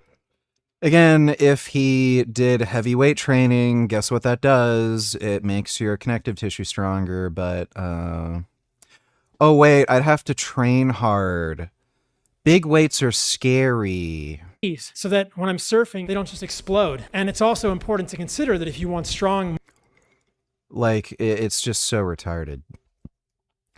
Like, if you can squat a decent amount of weight, like, do you think your knees are going to explode if you do fucking surfing? Probably not. So, like, again, this guy's solution for this is, I'm going to walk backwards on a treadmill for 10 minutes. Like, it's just the most pussy beta male mindset. Muscles, you have to eat enough protein. How much? I've done lots of videos about what I eat in a day, but 0.8 grams of protein from animal foods per pound of body weight is fine. For strong ligaments, you're going to need to eat some collagen. Collagen is a tripeptide. There is no evidence whatsoever eating collagen actually results in a greater amount of collagen synthesis anywhere. None. Whether it be skin, hair, nails, connective tissue, nothing. Absolutely none. So there's no reason to even suspect that it would do any of this shit. So, one, collagen's a protein, and just like any other protein, it gets broken down by your digestive system into individual amino acids. That's how it can be absorbed. And then those amino acids end up getting restructured into wherever they go. So whether it be muscle tissue, tendons, ligaments, joints, shit like that. So if they all get broken down into their base amino acids and then restructured wherever they're supposed to go, then what the fuck does it matter what protein source? It doesn't make any sense. The strongest argument for this is some of these collagen peptide supplements, where some of these peptides are small enough where they basically are just absorbed and like they don't go through that breaking down process. But again, there's no actual evidence that they do anything. None whatsoever. So your body just seems to prioritize overall protein intake, and how that protein is utilized is based off of what type of training you do. So if you don't do any training, that protein isn't going to do anything to build muscle or strengthen your ligaments or tendons. But again, if you do heavy weight training, that's going to create an anabolic signal to remodel your muscles and tendons and ligaments, and they'll be bigger and stronger. So this collagen and collagen peptide supplement thing, it's just fucking stupid. Generally made of glycine, proline, hydroxyproline. Your body makes about 3 grams of glycine per day, but you probably need about 10 grams of glycine per day. So I will get tendons from the butcher. You can literally just get a glycine supplement if you think that. Like, what makes more sense? Eating disgusting fucking tendons from a dead animal that taste like shit, are like gross and chewy, and you're just supporting animal abuse and shit, or just taking a fucking glycine supplement. Or a collagen powder. Make sure you get enough glycine in your diet. So back to the work. Does this make sense to you?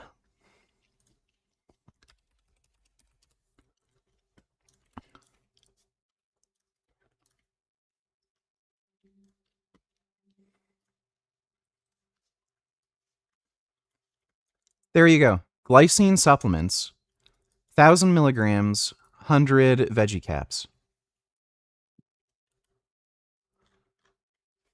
Like, why would you bother doing that?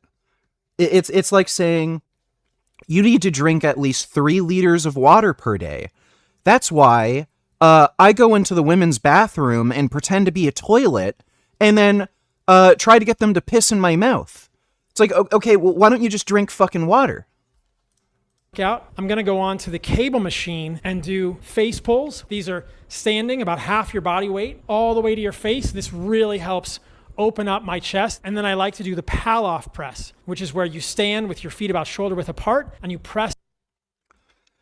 So more gay douchebag retard exercises.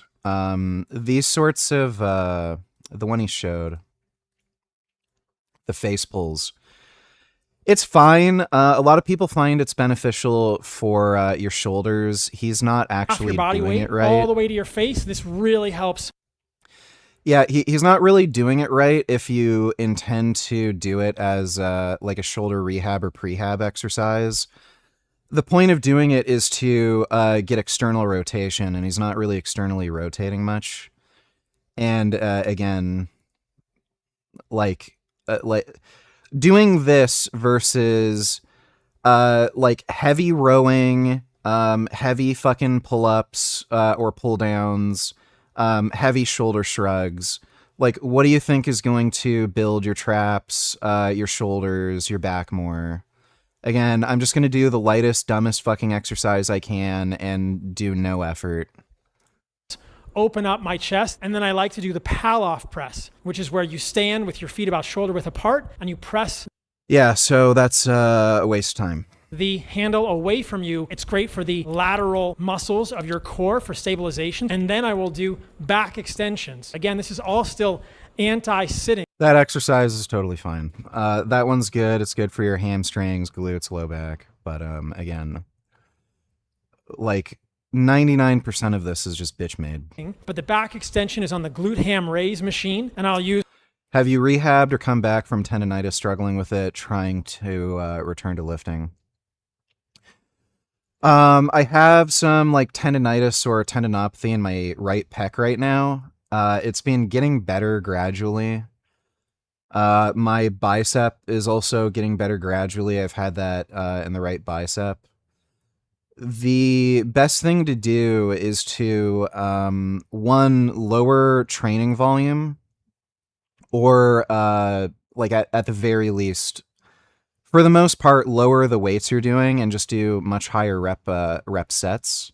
So if you're used to doing, like, say, in the 5 rep range or even like 10 rep range, you might want to go to like 15 or 20.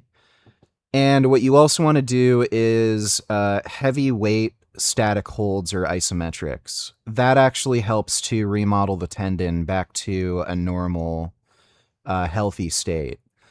And you want to use as much weight as you can within reason. Like, obviously, you don't want to re-injure the tendon. But generally, you want to aim for about 80% of your 1 rep max in terms of relative intensity. So if you, like, say, have a pec injury, what you can do is you can set the bench on a pair of pins, load up the bar so heavy that you can't lift it, press as hard as you can into the bench, or at least to a point where it's like comfortable. Like, maybe you get some like mild ache if you really have pain in the tendon, but try to put as much force into it as possible. Hold it for about 30 seconds. And do that for several sets, like 3 or 4 sets. And that will help to cause the tendon to remodel. When the tendon's injured, basically these protein strands that run along the tendon, they get tangled. And doing that helps to untangle the tendon and let those protein structures reform properly. And then from there, you can do just much lighter weight kind of work. And it also helps to get blood and nutrients around the tendon so it can heal faster. Right now about 50 pounds or more to just really open up that lower back and start activating the posterior chain as I get into this workout. I'm going to do a little more strength work with a shoulder external rotation exercise that I do to counteract all of the internal rotation stuff I do with surfing, and this feels really good on your shoulders. You sit down. Internal rotation stuff is fine, or sorry, external rotation stuff is fine, but this isn't a workout. Like, this isn't a workout at all. This is just some random shit you do to either prevent injury or recover from an injury. It's not a workout. So this guy is a lazy pussy who doesn't want to lift any heavy weights. Down with your knee up, and I rotate the arm back 10 to 15 on each side. At this point, now that my shoulders are really warmed up, I can return back to the bar and start to do some serious bar work.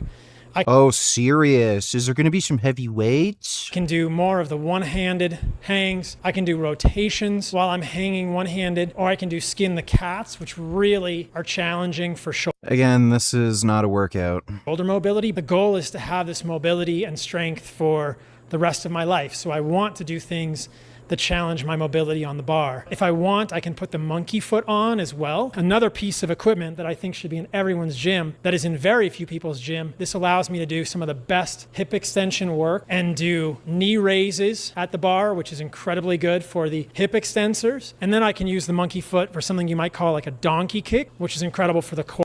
I was thinking of getting these to do some hamstring work. Quads. After I'm done with that, I can also I don't really need them anymore, though, because I have the leg extension and leg curl machine. Use the monkey foot to kind of decompress my spine. If I feel like my pelvis is out of alignment, I can put the monkey foot on one side or the other. I can do weighted pull-ups with it, but it really helps me lengthen the spine. These type of things feel really good to me. The bar is one of the key things in this gym, and there's a lot of talk about grip strength and longevity. Things in the gym that are correlated with longevity are VO2 max. Guess what increases your grip strength? Training with big heavy weights. Oh no, that would be hard. That would be scary. With sprinting and grip strength. I think that using grip strength as a litmus test of your potential for longevity is better. I don't think you should train grip strength for longevity, although I think hanging is good for decompression. I recently hung for almost 13 minutes. I think it was 12 minutes and 42 seconds with alternating hands. I think the record is over an hour and a half, so I'm nowhere near it, but how long can you guys hang for? I'm gonna do one more stretch on the bench called a couch stretch, and this is again to work on the... This isn't a workout. He's just doing like a bunch of stretches and like rehab work. Rotation of the pelvis, shifting it from an anterior pelvic. Why does he have this shitty ratty bench that says UFC on it? Like this guy's rich. He has rogue equipment here. Like I see it. And then he has this like shitty dumb bench that says UFC. Tilt to as much posterior as I can get. I'm going to do a little more mobility in the shoulders on the rings. I like to use the rings for... Like, it's funny, I can see a barbell in the background, but he doesn't seem to be interested in fucking lifting it. Lateral stretching, and so I'll do varying degrees, and then I'm going to get into the Nordic over there. Okay, this guy is just fucking lazy. He just wants to fuck around and hang out outside. You guys have probably never seen this before, but this is incredible for your hamstrings and your posterior chain. Wow. So... now that I'm warm. That is a good exercise. I can't do them because of my retarded fucked up knee problem, but those are a good exercise. I'm going to get into some explosive work. The first thing I'm going to do for explosive work is jump rope, but it's not any jump rope. This is different than any...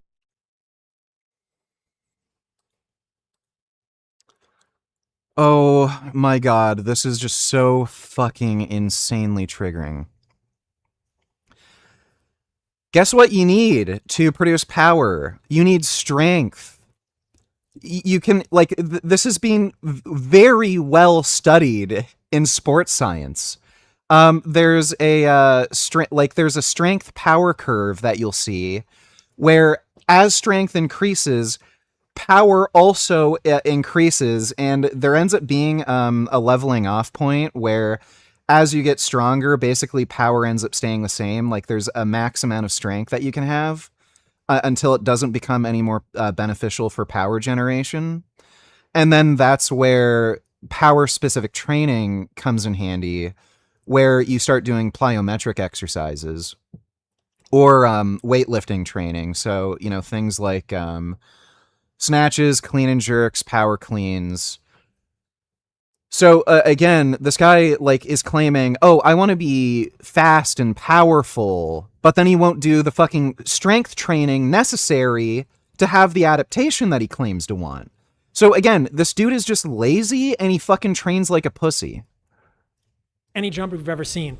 It's a Thai jump rope. So this is what they use in Muay Thai gyms. It's so hard because it's so thick. 3 minutes on this thing is gnarly. It'll get your shoulders burning. I want to start...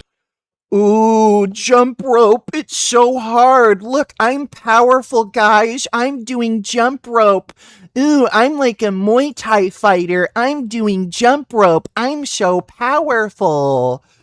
What a dork. Getting that explosive movement happening in my legs and my calves and my ankles, because then I'm going to start thinking about, do I want to do box jumps in this workout? I love it because it combines explosivity and mobility, but then I also... Again, for him, since he's so weak, this type of training hasn't been found to have any fucking benefit, like at least in terms of, again, power production adaptations. Like it's a common standard in sports science to try to get an athlete to squat twice their body weight before they start doing plyometric exercises, because there's no evidence that this has any benefit for power generation until you have a requisite amount of strength. Also have to be able to do a deep squat at the top. So again, this dork just wants to fuck around, have a bit of fun outside, not work hard, and he just likes doing, you know, shit like hanging from a monkey bar like a fucking 10-year-old, and like jumping around again like a 10-year-old. I want to be doing box jumps when I'm 100. That's the goal. And then we've got a special treadmill. This is a sprint. Given how rapidly this guy seems to be aging and deteriorating, unless there's some medical breakthroughs, which he might be lucky enough to live through, that ain't happening. Treadmill. I've seen a number of videos recently that make me kind of sad. They're of real... Well, dude, Mike Israetel is kind of a fucking idiot and a joke, so using him as an example of a bodybuilder who, like, oh, that's what bodybuilders do, they can't move, they can't jump. Andre... I love how Andre Smyev exists. This guy is 320 pounds, by the way. I think he... Yeah. 153 kilos... So what is that? 153 times 2.223, I think. He's 340 pounds. So here's a 340-pound dude, Andre Smyev. And he's doing pretty high fucking box jumps. I think he's jumping higher than Paul, in fact.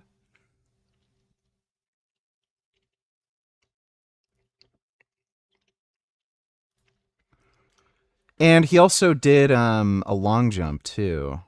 Yeah, here he goes. Look at his fucking long jump. Again, this guy's 340 fucking pounds. But again, Andre Smyev has ridiculous fucking retard strength. I don't even know if he squats. He did a weird fucking leg workout.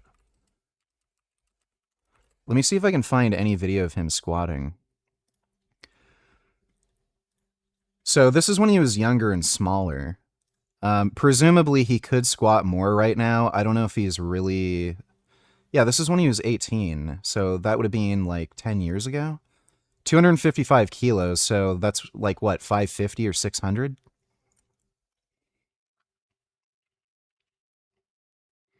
This is when he was 18.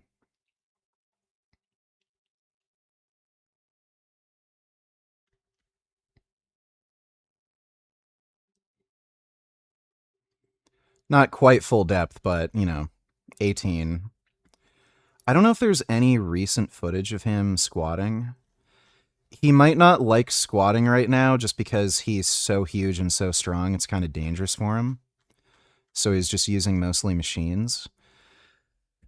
But there you go. A 340-pound dude does heavy weight training. Absolutely fucking ridiculously massive, and this guy absolutely mogs Paul when it comes to power production, being able to do a high jump, long jump. Like, 3.2 meters? That's elite athlete level, and again, he's 340 fucking pounds. Make me kind of sad. They're of really, really jacked bodybuilders, and these guys... Like again... Why didn't he use Smyev as an example? Well, it's because he likes to cherry pick and be a fucking lying, like, just degenerate fucking weaselly asshole.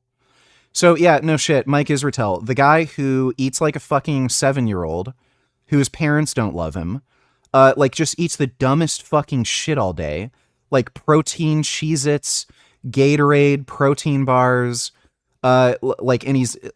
I don't even know if he's eating that, because even eating those stupid fucking foods, you wouldn't think somebody could get this fucking fat and have such a big bloated stomach. So he probably shows like what, like the shit foods he eats that he thinks is healthy. Kind of like when like a fat person says, oh, I'm trying to eat healthier now. I'm going to eat fish and chips rather than Burger King. But like, again, off camera, this guy's probably like guzzling down Ben and Jerry's or some shit because he can't help himself. And like people have made fun of his training too. He doesn't train all that well. So using Mike Israetel as an example of all people, when again, there are bodybuilders who do cross training, who do athletic shit like Andre Smyev, it would just debunk Paul's whole argument. That, oh, if you weight train, you're not going to be a good athlete. You're not going to be able to run. You're not going to be able to jump. So he needs to lie and cherry pick an example and show Mike Israetel being physically incompetent. Guys can't... When, again, there's jacked fucking bodybuilders who are like 4 times the size of fucking Paul, who do heavyweight training, who are just way more impressive athletes than him. Run. And you think, what's the point of having all that muscle if it prevents you from doing the things that are intrinsic to being a human? And I would argue that sprinting is intrinsic to being a human. So a lot of just like, it's so tiring. times when I come to the gym, I'll do a couple of reps on the sprint treadmill. And what I'll do is I'll just max. He runs really weird. It's like a weird, I don't know. Sit out. I'll go as fast as I can, and then I'm going to take a break. Yeah, I think he like keeps his hands really low. That's what makes it look weird. The other thing I like for sprinting is the Echo bike. So these both really hurt. The Echo bike is going to get in my upper body and my lower body, and the sprint treadmill is going to be lower body. Most people train to get a body. I'm training to live my life. Those are most of the things that I may insert throughout the day or during my workout, but then I usually... I think you said he can't squat because of his shoulder mobility and because of how big he is. Okay. Yeah, like maybe at his gym he doesn't have a safety squat bar or something. Close my workout with some amount of martial arts stuff. I've got Bob over here that I like to do some boxing on. I like Bob because it's harder to hit the chin than it is to hit a punching bag. And then I will come over here. No. You like that because, again, it doesn't hurt and you don't have to try hard. To the punching bag, and it's harder to hit the chin than it is to hit a punching bag. Yeah, he really pushes his arms rather than like snapping at the shoulder and like using more leverage. Then I will come over here to the punching bag and work punches and kicks. The juxtaposition is noticeable. The punching bag is much easier to hit. This guy is like completely and utterly retarded. If you're using a punching bag, you're supposed to use gloves, and there's a couple reasons for that. One, it allows you to hit the bag harder, and the whole point of hitting the heavy bag is to train to generate more force and power into your punches. So if you have a bare hand, which is more prone to getting like injured, damaged, broken, buckling, because again, the bag is like a cylinder. So if you hit it at an awkward angle with a bare fist, you're more likely to have your wrist buckle. Whereas if you have a glove and you wrap your wrist, again, you can just go ham on the fucking bag as hard as you can, and you can get the adaptation you want from the fucking training. This guy is just a lazy fucking idiot who doesn't want to fucking train hard, so he doesn't wear gloves, he doesn't hit the bag hard, and he doesn't get the adaptation that he's claiming to fucking train for.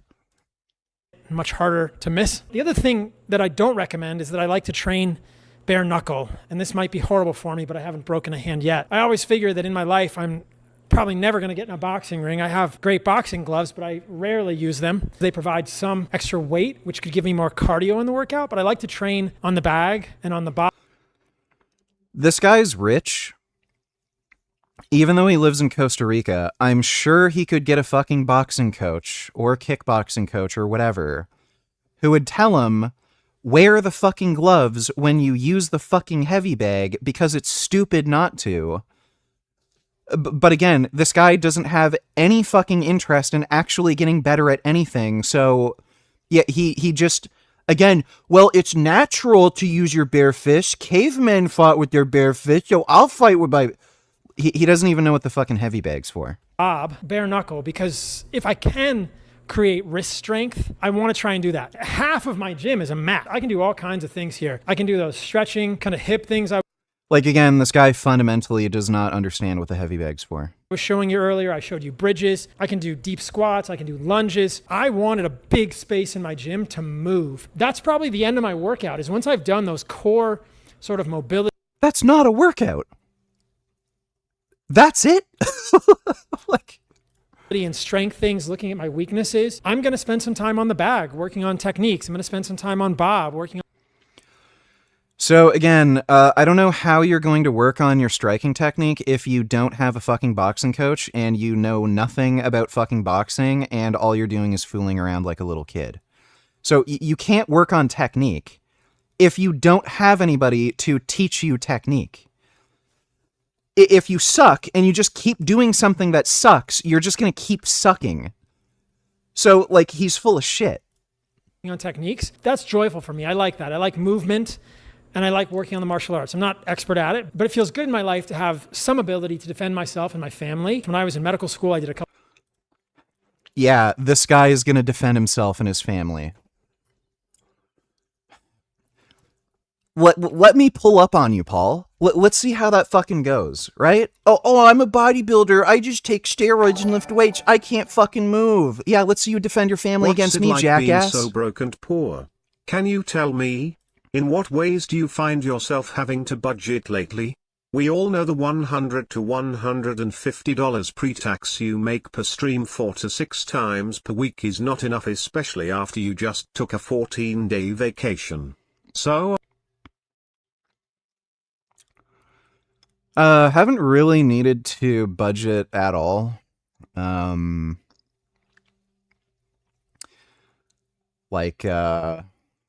just bought a new steering wheel base. Bought some more steroids. I'm unintentionally budgeting because I can't get growth hormone. So I'm saving a bit of money there. Thanks for the donation, 21st. A couple years of jiu-jitsu. I'm more interested in sort of stand-up and wrestling now, but this is what I do. So this is a video about my gym, but it wouldn't be complete if I don't show you my sauna and cold plunge. I have the cold plunge set like 52, 53 degrees. The sauna, I usually do 190 to 195 degrees for 12 to 15 minutes. I will always ice my testicles in the sauna because I'm trying to protect my fertility. I will always wear a sauna hat, and shout out to these guys at Plunge. They make an amazing sauna. I looked high and low for a good sauna. This one has been really amazing, and the cold plunge they make is awesome too. You know, I wouldn't be surprised if this guy ever ends up having kids. We'll find out that his kid is like retarded. They'll have like Down syndrome or like severe autism, and they're like some special needs kid. I'm calling it. If he ever ends up having kids in the future, like there's a good chance it's going to be a special needs kid, because like he's already retarded. Chances are he's going to like find some retarded chick. And then he's gonna pass on his retard genes. And like, again, I'm sure there's some like weird dietary thing that he does that's more likely to make his kid retarded. And on top of that, he's older. So if you're older when you have kids, they're more likely to be retarded. So he's probably gonna have a retarded kid. I am careful cold plunging after doing strength training. If I want to cold plunge after a workout, I'll just do it for 5 or 10 seconds for a little bit of catecholamines. If I really want to cold plunge, I'll do sauna and cold as contrast therapy outside of my workout. But if it's immediately after the workout for recovery, I'll probably just come into the sauna and maybe skip the cold plunge or just do a very quick cold plunge. So I'm not training to build a body. I'm training to do life. You're not training, period. Like, again, this guy has gotten progressively smaller as time has gone on. And that's the way I think about things differently, guys. If you are a muscle bodybuilder and you can't sprint, you can't move, what's the point? You've put yourself in a prison of muscle. That to me is... do I even need to...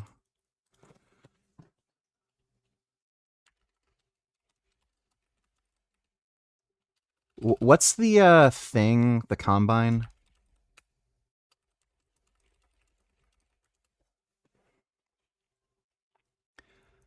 Like, I mean, some of these dudes, they're massive. Like, and this guy's fat, too. Like, this guy is both muscular and fat, and he can sprint faster than Paul. Are you blowing through savings?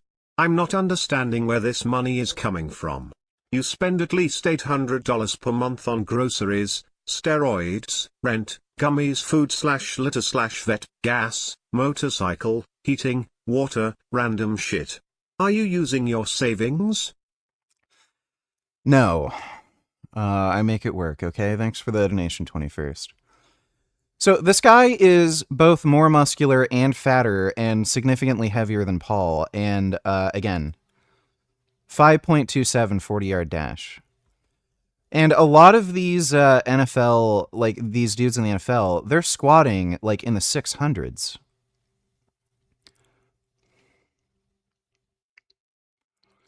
Like these are NFL linemen. And then like Paul's saying, oh, if you're big and strong, how could you sprint? Like I mean, the NFL Combine exists. I guarantee you have less than $10,000 in the bank. And you have no long-term savings, no stocks, no retirement account, nothing at all. You're going to regret it not too long from now when you can't make money anymore and your retirement age. You're insane. That's nice. I don't know what money's gonna do for me when I'm fucking dead, so I don't really worry about that sort of shit too much. Like, yeah, I want to live comfortably while I'm living, but at the end of the day, we're all gonna fucking die, so, whoopee fucking diddly do. Like, I'm not retarded, I save my money and shit, but, like, again, we are gonna die at some point, and, doesn't matter how much money is in your bank account, when you're fucking dead, you're dead, you can't use that money, so. Thanks for the donation, 21st. Completely defeating the purpose. Maybe you don't want to do the same things in the world that I want to do. Maybe you don't want to surf and do martial arts or hike or climb rocks, but whatever you want to do. Paul does not do martial arts. He just fucks around on a heavy bag at his home gym. Your life, whether it's breakdance or track and field or yoga. I think lifting and strength training, gyms should be built to enable you to do more of those things. For me, gym is not life. Gym is how I make myself better. He doesn't do any, like, it's baffling. Like, he literally does nothing. Able to live life and do the things I want to do, but being in the world, moving in nature with friends, that for me is life. Hope you guys enjoy this video. Let me... Dude.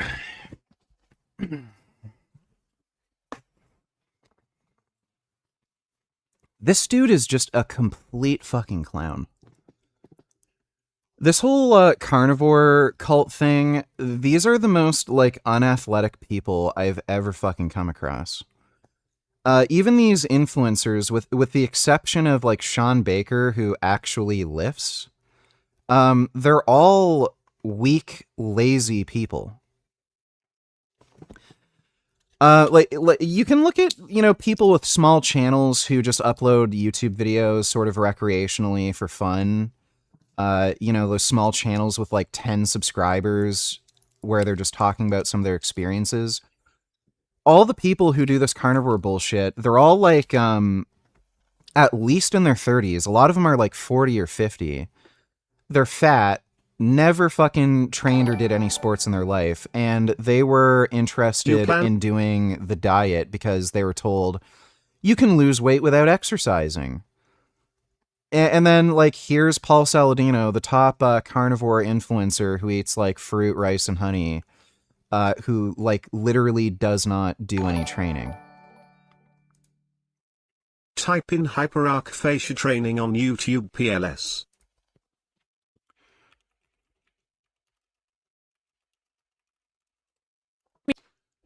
All right, I'll take a look at that. Thanks for the donation, dude. You plan on being dead by retirement age in like 30 years? Okay, buddy. I think you have some mental incapacity to plan for the future. You've always been like this too. You're so lazy you stream for 2 hours a day and call that work. Typical black behavior. That's nice. Thanks for the donation, dude. What am I supposed to be looking at? Improve athletic performance from a fascia perspective. This is day 7 of teaching you a new HFT exercise every day for a week. Okay. This Asian guy's a retard. So, yeah, that's just hopping on the floor. And to just be... Yeah, let's watch some Frank Tufano. We got some new mints. Juji Mafu is jacked but has no problem moving. Oh yeah, I forgot about Juji too. Yeah, he does flips, tricking, all that shit. Oh, buddy. Like, again, Paul is just a fucking dork. Thanks for that donation, Tony Burke. 21st $20, you can still live comfortably just being a little more entrepreneurial, put a little money in stocks every month. Yeah, so that it disappears. What stocks are doing good right now? Like, yeah, I could put money into the S&P and shit. Because I'm Canadian, I'm kind of restricted a bit from investing in American stocks. But, like, Canadian stock market... I'm not so sure. The index funds here are so fucking unreliable because the fucking liberal government basically created monopolies where there's only like 4 companies, and any one of them, if they end up losing, basically like your whole portfolio goes down. So I don't know. I'll get more into stocks and investing later, but I'm starting to more seriously consider moving to the United States. Like, if the liberal government wins another fucking election, or like especially the next 2, like, yeah, I'm probably just fucking gone. Thanks for the donation, 21st. So I was looking forward to this procedure to... Oh wait, we already saw that. Yeah, the frog guys. Why did you like tall guys? I don't know. Oh, she knows. She just won't say it. It's because it turns her coochie into a waterfall. Her panties are soaking wet. They are glistening with slime. That is why she likes tall dudes. This guy has a YouTube channel that's centered around carnivore dieting and health and wellness. And then he uploads this like gross black pill incel dumb shit fucking content as a gay man, as a guy who's only interested in sucking dick, complaining that women have a height preference. Because it makes her feel something inside. It gives her an itch she has to scratch. Am I being descriptive enough? She wants some tall, ugly dude to come over and break her bed frame. She goes to the store or online, orders a giant jackhammer with a rubber tip on the end, has an electrician run a power line so she can lay in her bed and jackhammer her private parts, fantasizing about tall dudes. Am I gonna get bananaed for saying that? And he wonders why nobody wants to watch his YouTube channel. It's got to be the Jews conspiring against him. Okay, Clavicular sold tickets to a Looks Maxing Summit in Miami, and at the last minute... Here's what probably needs to be a daily reminder, let alone weekly. Clavicular is an industry plant. Their only goal is to make money from you. So any sort of rug pull nonsense to steal your money is a joke to them. They don't see you as people, they see you as a paycheck. And they, the people that own Clavicular, control the media. So after they steal your money, you think you're going to get any remediation for it? Important to consider that Clavicular was promoting the scam artist Giant Implants, who now, this guy Timothy, got surgery with him and is now probably going to try to promote him. These people are rug-pulling scammers. Do not send them your money under any circumstance. Just like he canceled this meetup and kept his customers' money, they'll take money for a procedure and never schedule it.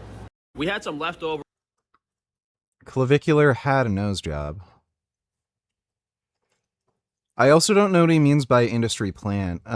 He's being promoted by Kick, but they do that for all their influencers. It's just a marketing strategy they have. Raw milk here on Frankie's Strange Meat and decided to make some unheated cheeses ourselves. So what we've been normally selling that our farmer makes, the unsalted unheated cheese, we made a batch of it ourselves. That looks gross. This is the most mild one, and you can probably eat a lot of this one on its own. But what we did was we took our current cheeses and we used them to culture and make some other flavors. So one is a mozzarella, one is an American cheddar, and then we also made a Gruyere culture. There might even be a Parmesan one in there, but there is a distinct flavor difference between the mozzarella, the cheddar, and the Gruyere. The Gruyere is super pungent. I would probably put that on bread. The cheddar is kind of somewhere in between. It definitely tastes like cheddar, but they're all pretty soft, spreadable cheeses. Probably very high in vitamin K2, very nutritious, but you guys can try them out, limited amount. That just looks absolutely horrendous.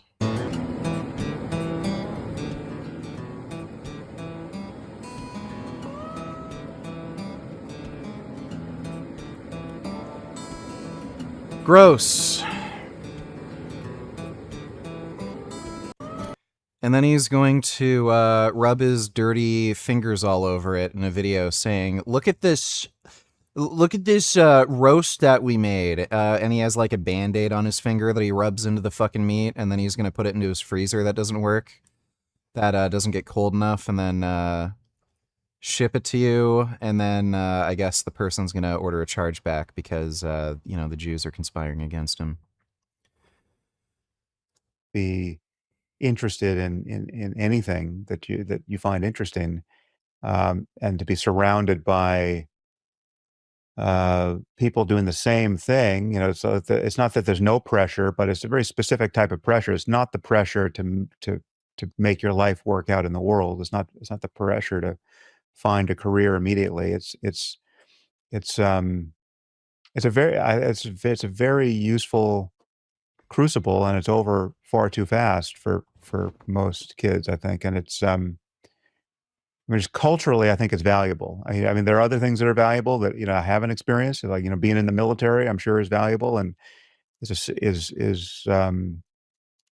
you know, imparts its own lessons for people. And I think probably having mandatory public service that we've never had in my lifetime, which you could certainly make the case that would be a good thing for our society. I mean, as a way of overcoming partisanship and building culture, you know, intelligence. Forgot my namification on utilitarians. Frank making black pill content for straight guys knowing that he's gay is some funny shit, LMAO. His audience is like trailer trash retarded. I've seen a few people here and there who are fans of Frank make videos. They're like actually deranged retards. So you'd figure you'd have to be to listen to some gay dude who does like, he literally worked as a gay prostitute. As far as I know, he still makes money doing gay sex work. And then he makes like black pill content complaining about women and like complaining about height, like, and the carnivore diet shit. So yeah, he has his own audience of complete retards. Thanks for the donation. Forgot my namification. 21st only tellers, skip my last dono, read it, broadcast retard nigga. You don't know how to save money or make money, and you still have the audacity to lecture people on it. Just cringy as fuck. Did I? Oh, 21st only tellers, you can still live comfortably, just be a little more entrepreneur. Well, I did read that. What the fuck are you talking about?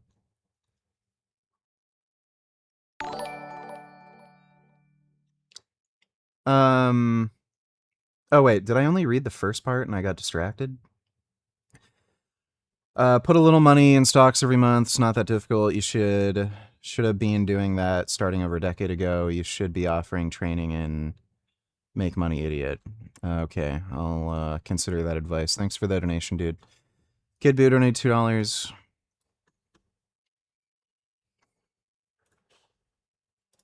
We don't want to be Muslims, and we also do not want our children to be Muslims. And whenever somebody says something to me like, well, we got some good Muslims within us, so please don't bring your Christianity to us.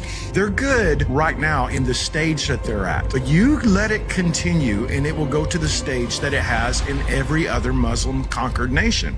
And they start off, they move to a nation, they say, hey, we're here with halal. And then once they start getting into places of politics, and they have a bunch of liberals that actually collaborate with them, just like they did in Iran, then what they do after that is they begin to take over the streets, they begin to take over the city parks, and then immediately they go after the Jews. The next stage is they go after the Christians. The next stage after the Christians is they turn on the liberals who helped them, and then they completely have taken over. I defy anybody to prove me different. That's what they have done for over 1,000 years now, and it must be stopped. Yeah, it's exactly what they do.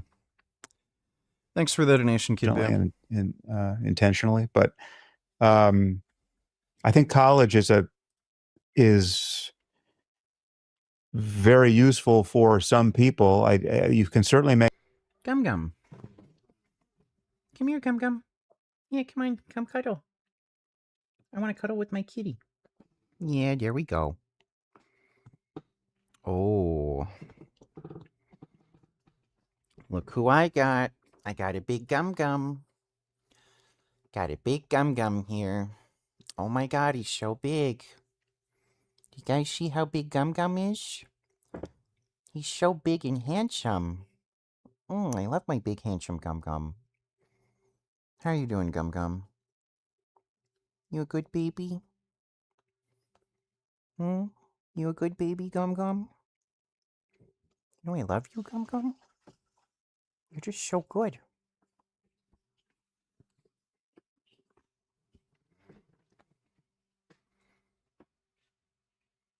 No.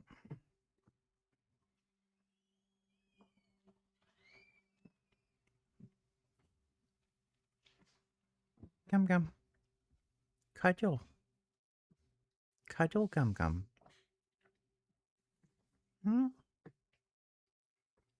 Cuddle, Gum Gum.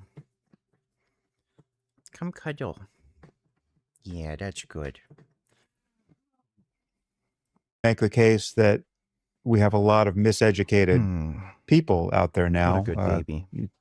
Starting to run our institutions, right? I mean, if I'm sure we'll get into the Zoran Mamdani of it all, but I mean, the people who are finding the Democratic Socialists of America to be credible voices for the future of democratic politics.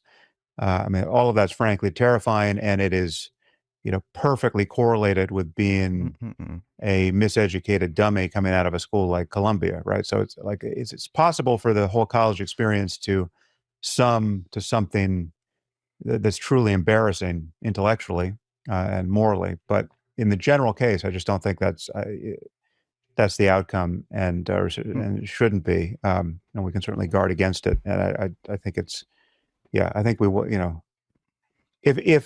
If not college, I do think we want a stage in life that's, it's this kind of a monastic immersion in the good parts of culture for people. I think that's good. So I wasn't planning to bring up Mamdani, but do you want to get into that now? Well, I mean, there was just this recent, phenomenon of him getting behind, I think, 3 congressional candidates, successfully, and these are DSA lunatics. I mean, and to call them lunatics really isn't an exaggeration of the kinds of policies that they have, gleefully endorsed. Not criticizing Hamas, declining to criticize Hamas, saying that there should be no police officers or prisons ever anywhere. I mean, it's just this is not how democratic politics is going to survive. I don't know who the Republican candidate will be in 2028, but if anything like this is a groundswell, I mean, the kind of the Hassan Piker idiocy of the far left, if mainstream Democratic politicians feel like they have to play nice with this phenomenon and can't sister soldier it, it's just going to be a disaster. Well, that's why I was hopeful for a voice like Rahm Emanuel. I think he, well, that would be good to have him castigating this.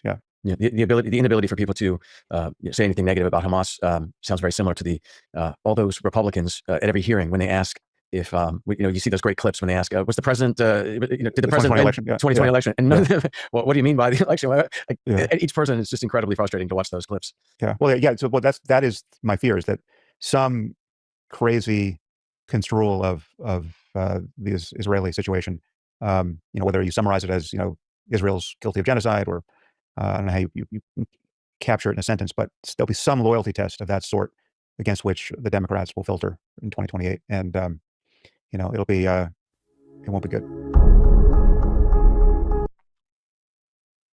Yeah, Democrats are just getting swallowed by these fucking crazy progressive commies.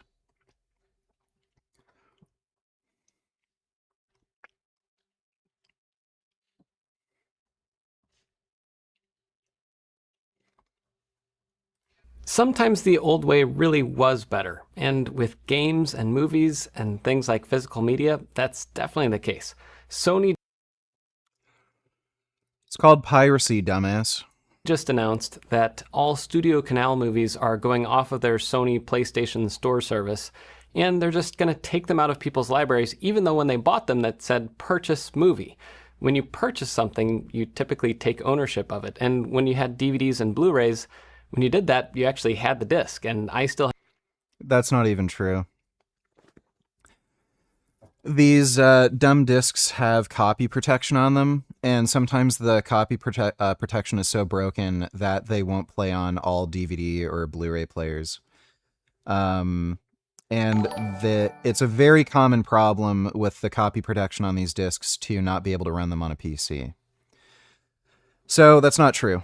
This guy is like a just complete dumbass, and discs degenerate over time. They do just wear out over time, even if you store them properly. So Goku Donate Tillers, would you rather have Candace Owens or Hassan Piker as president? Candace Owens.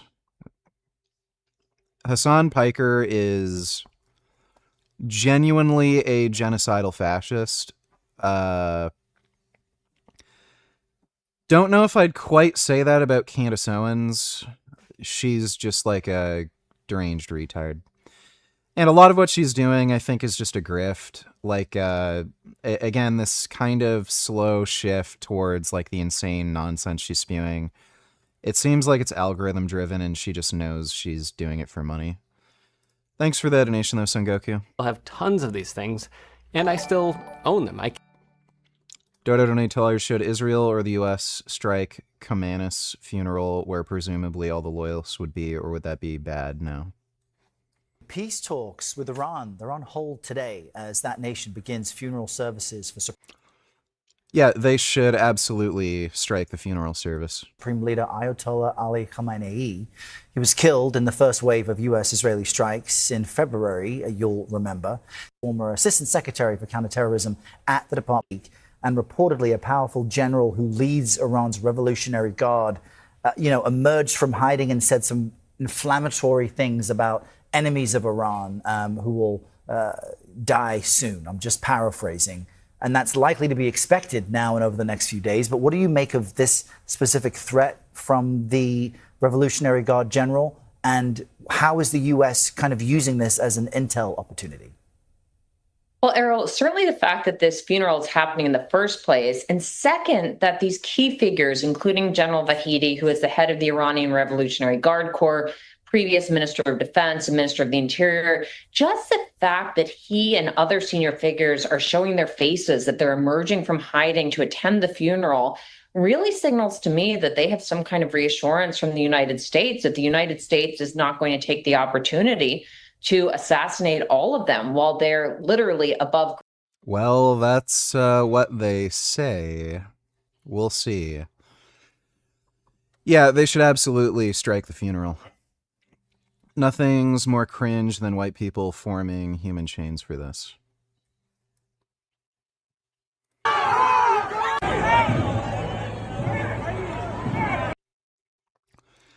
Sydney, Australian police kicked out a group of Muslims who had taken over and blocked a street to pray. Public streets are not mosques. Oh my God, dude. And there's all the fat liberal college women coming to their defense. Gummy, what are you doing? Oh my God, you're like a monkey. No, get down. It's ruining my racing chair.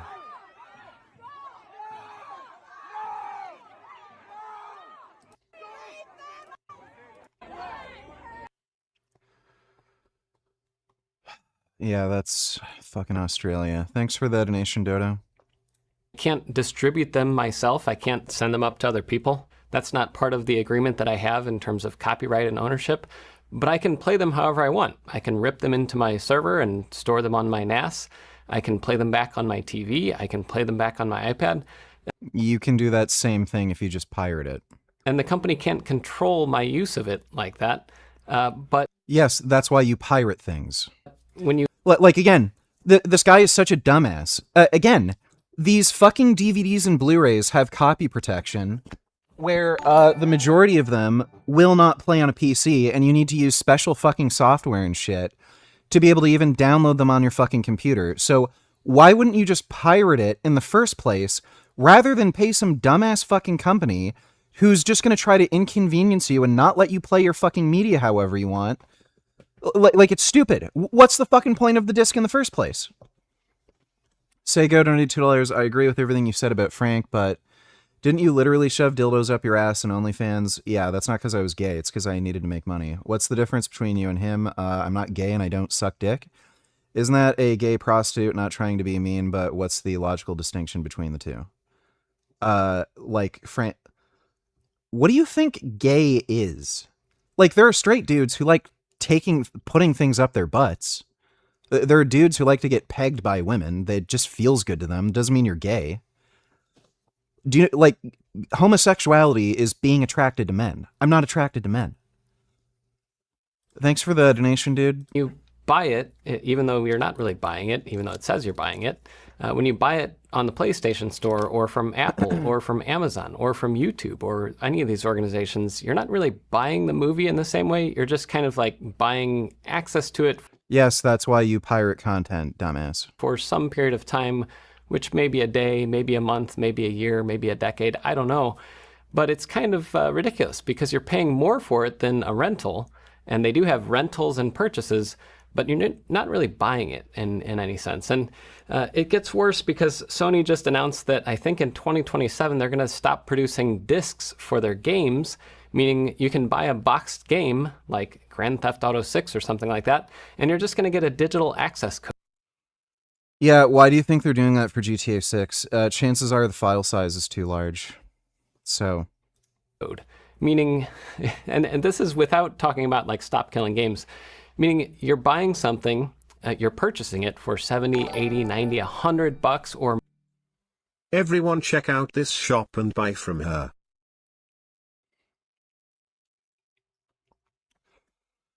Thanks for the donation, dude. More, and you're not getting anything for it. You're getting access to something temporarily until the service wants to take it away from you, whether because of some perceived violation of the terms of service or because they're just like, you know what, we don't want to license this anymore. Again, just pirate it. Or we don't want to pay whatever a month that they're paying to these companies for access to their video libraries, which is ridiculous. So again, if buying isn't owning, then yeah, just steal it.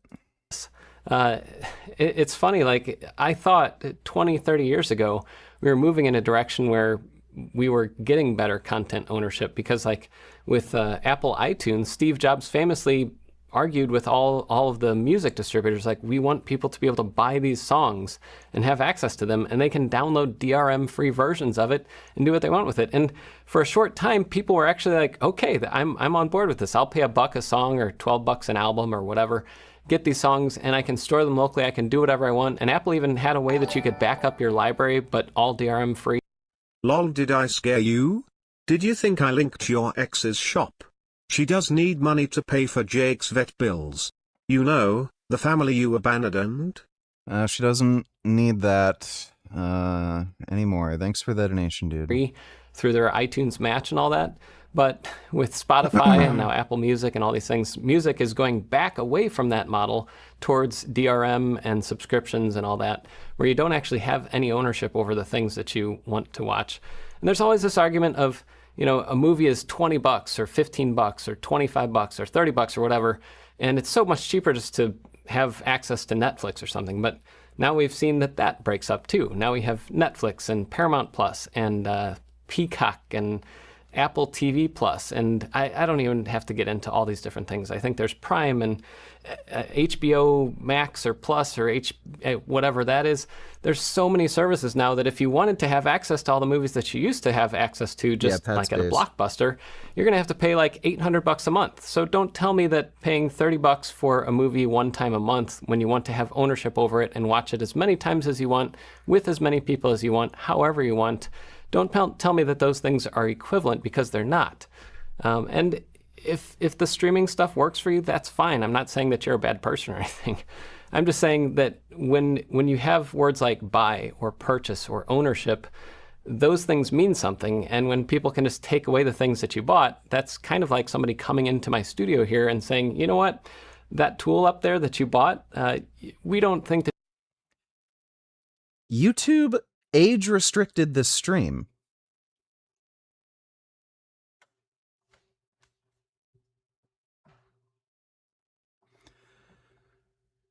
Certain types of adult sexual content, such as nudity, sexual acts, sexual audio or sounds, including explicit language or narratives, and excessive profanity or lewd language.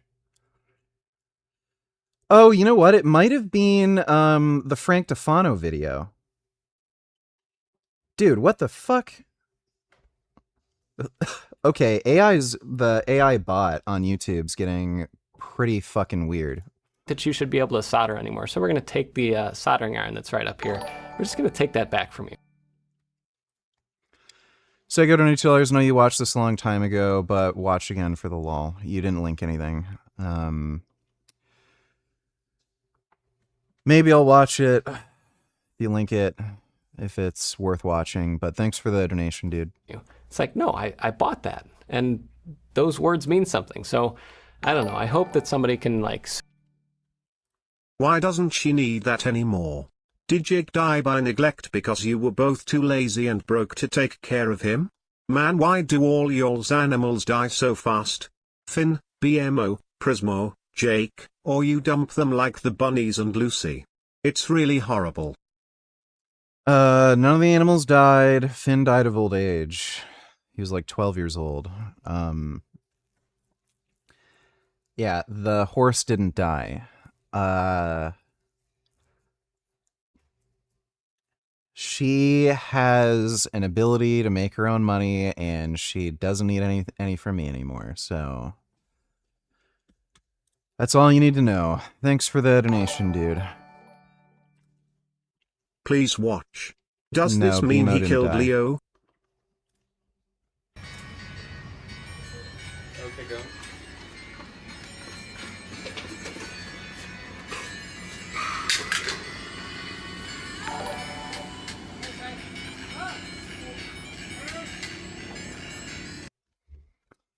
No.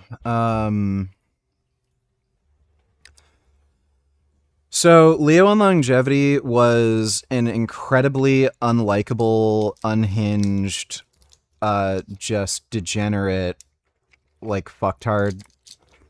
Nobody in his friend group liked him anymore. And from what people can piece together, what probably happened was Leo paid for a prostitute. Being the gentleman he is, he beat the shit out of the prostitute. She had a pimp that was part of like a criminal network, and she told him about it. A bunch of gangsters came over to Leo's apartment and brutally fucking beat him. They all knew it was going to happen, and they did nothing about it because they're sick of him. They didn't want to intervene because it's his business, and they didn't want to get wrapped up in it. And they just let what happened happen, and they just moved on. And Connor's just kind of making a joke about his death because people keep coming up with dumb ideas that he killed him. But in all likelihood, that's what happened. Thanks for the donation, dude. Sego donated $2. Oh, yeah, this. Yeah, hunting season.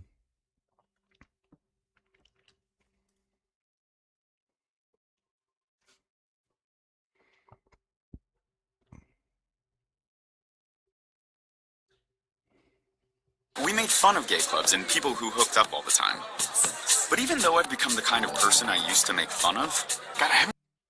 Sup VG, I messaged you on Nick. If you could please refer me to some good spaghetti sauce sources. Also react.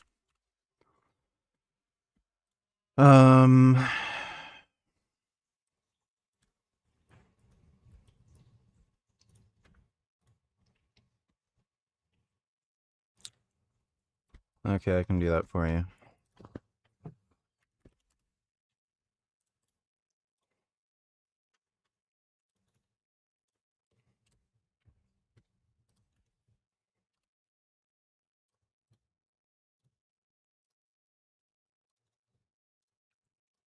There you go.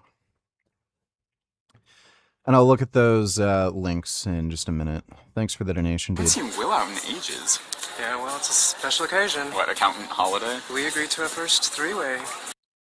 There's Frank Tufano. If we could find anyone to do it with. Wow. Congratulations. I just don't want to turn into one of those couples. Oh, that steal all the available men away from their single friends? No, couples that are always on the make and everyone knows they don't sleep together anymore.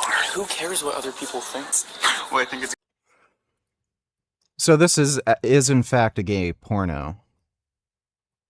Like he actually was in a gay porn movie. great that you guys are trying it. Do I? Yeah. What's your name? Alex. I'm Luke. Have you ever just seen you at the gym? Yeah, sometimes New York can feel like a really small town.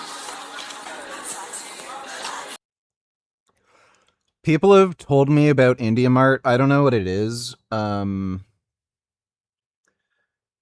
Like the way the normal sort of supply chain works is you'll have some lab in your own country that just imports raw materials from China. They make like they mix the steroids. Basically, they get the raw powder, mix it in oil, and put it through a filter and all that shit. And then you buy it from them.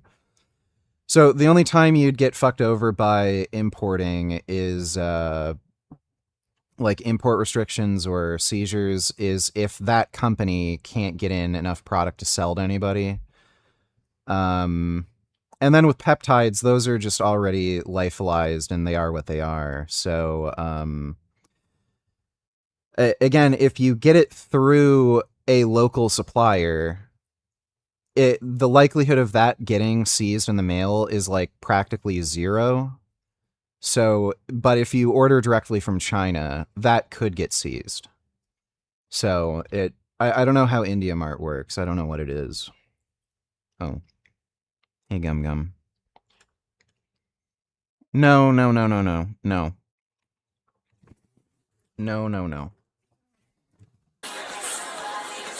Sorry, I'm not really good at this. Good at what?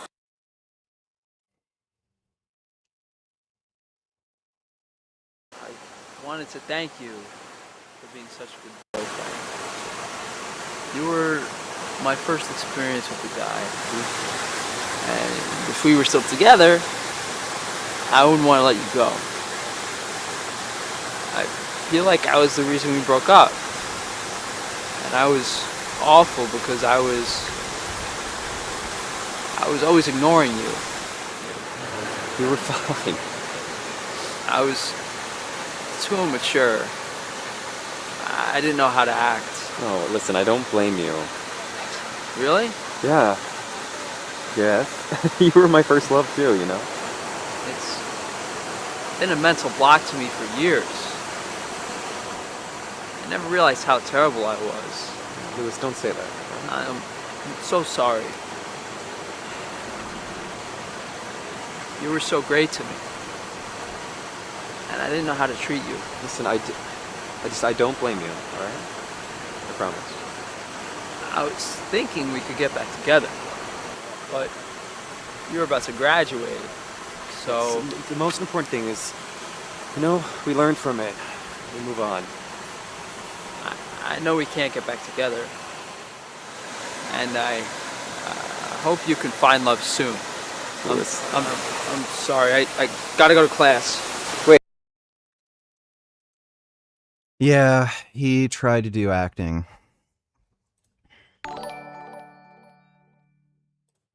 She played a big part in making you who you are on YouTube today, Toe.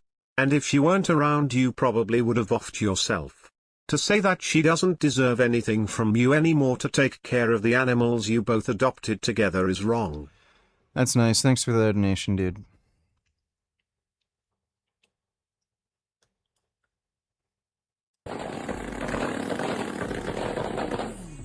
One minute, 37 seconds later. So we have, how it works is that we've got sensors all in the area.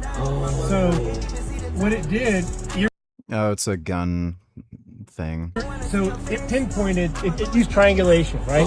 So it heard it, and literally, you're standing right there, and so it put it in the wood line. Yeah. That's kind of funny.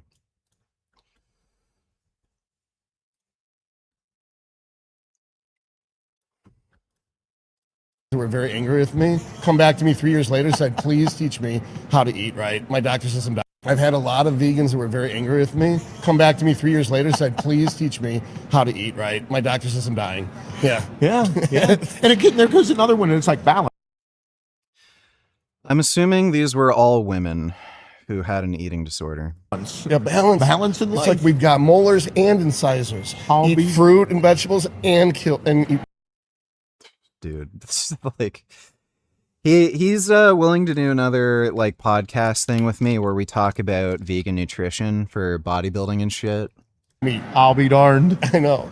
It's like we were We've designed got this way. white fibers and red fibers. You do low reps and high reps. Yeah. It's almost like we were engineered correctly, and we just have to use the body the way it was intended. And then you'll see people that are just absolutely phenomenal at something, and you don't have to compare yourself to it sometimes. You might just appreciate it. Exactly. Not everything's about jealousy. Some things are about... Yeah, he has some bad takes. Thanks for the donation, dude.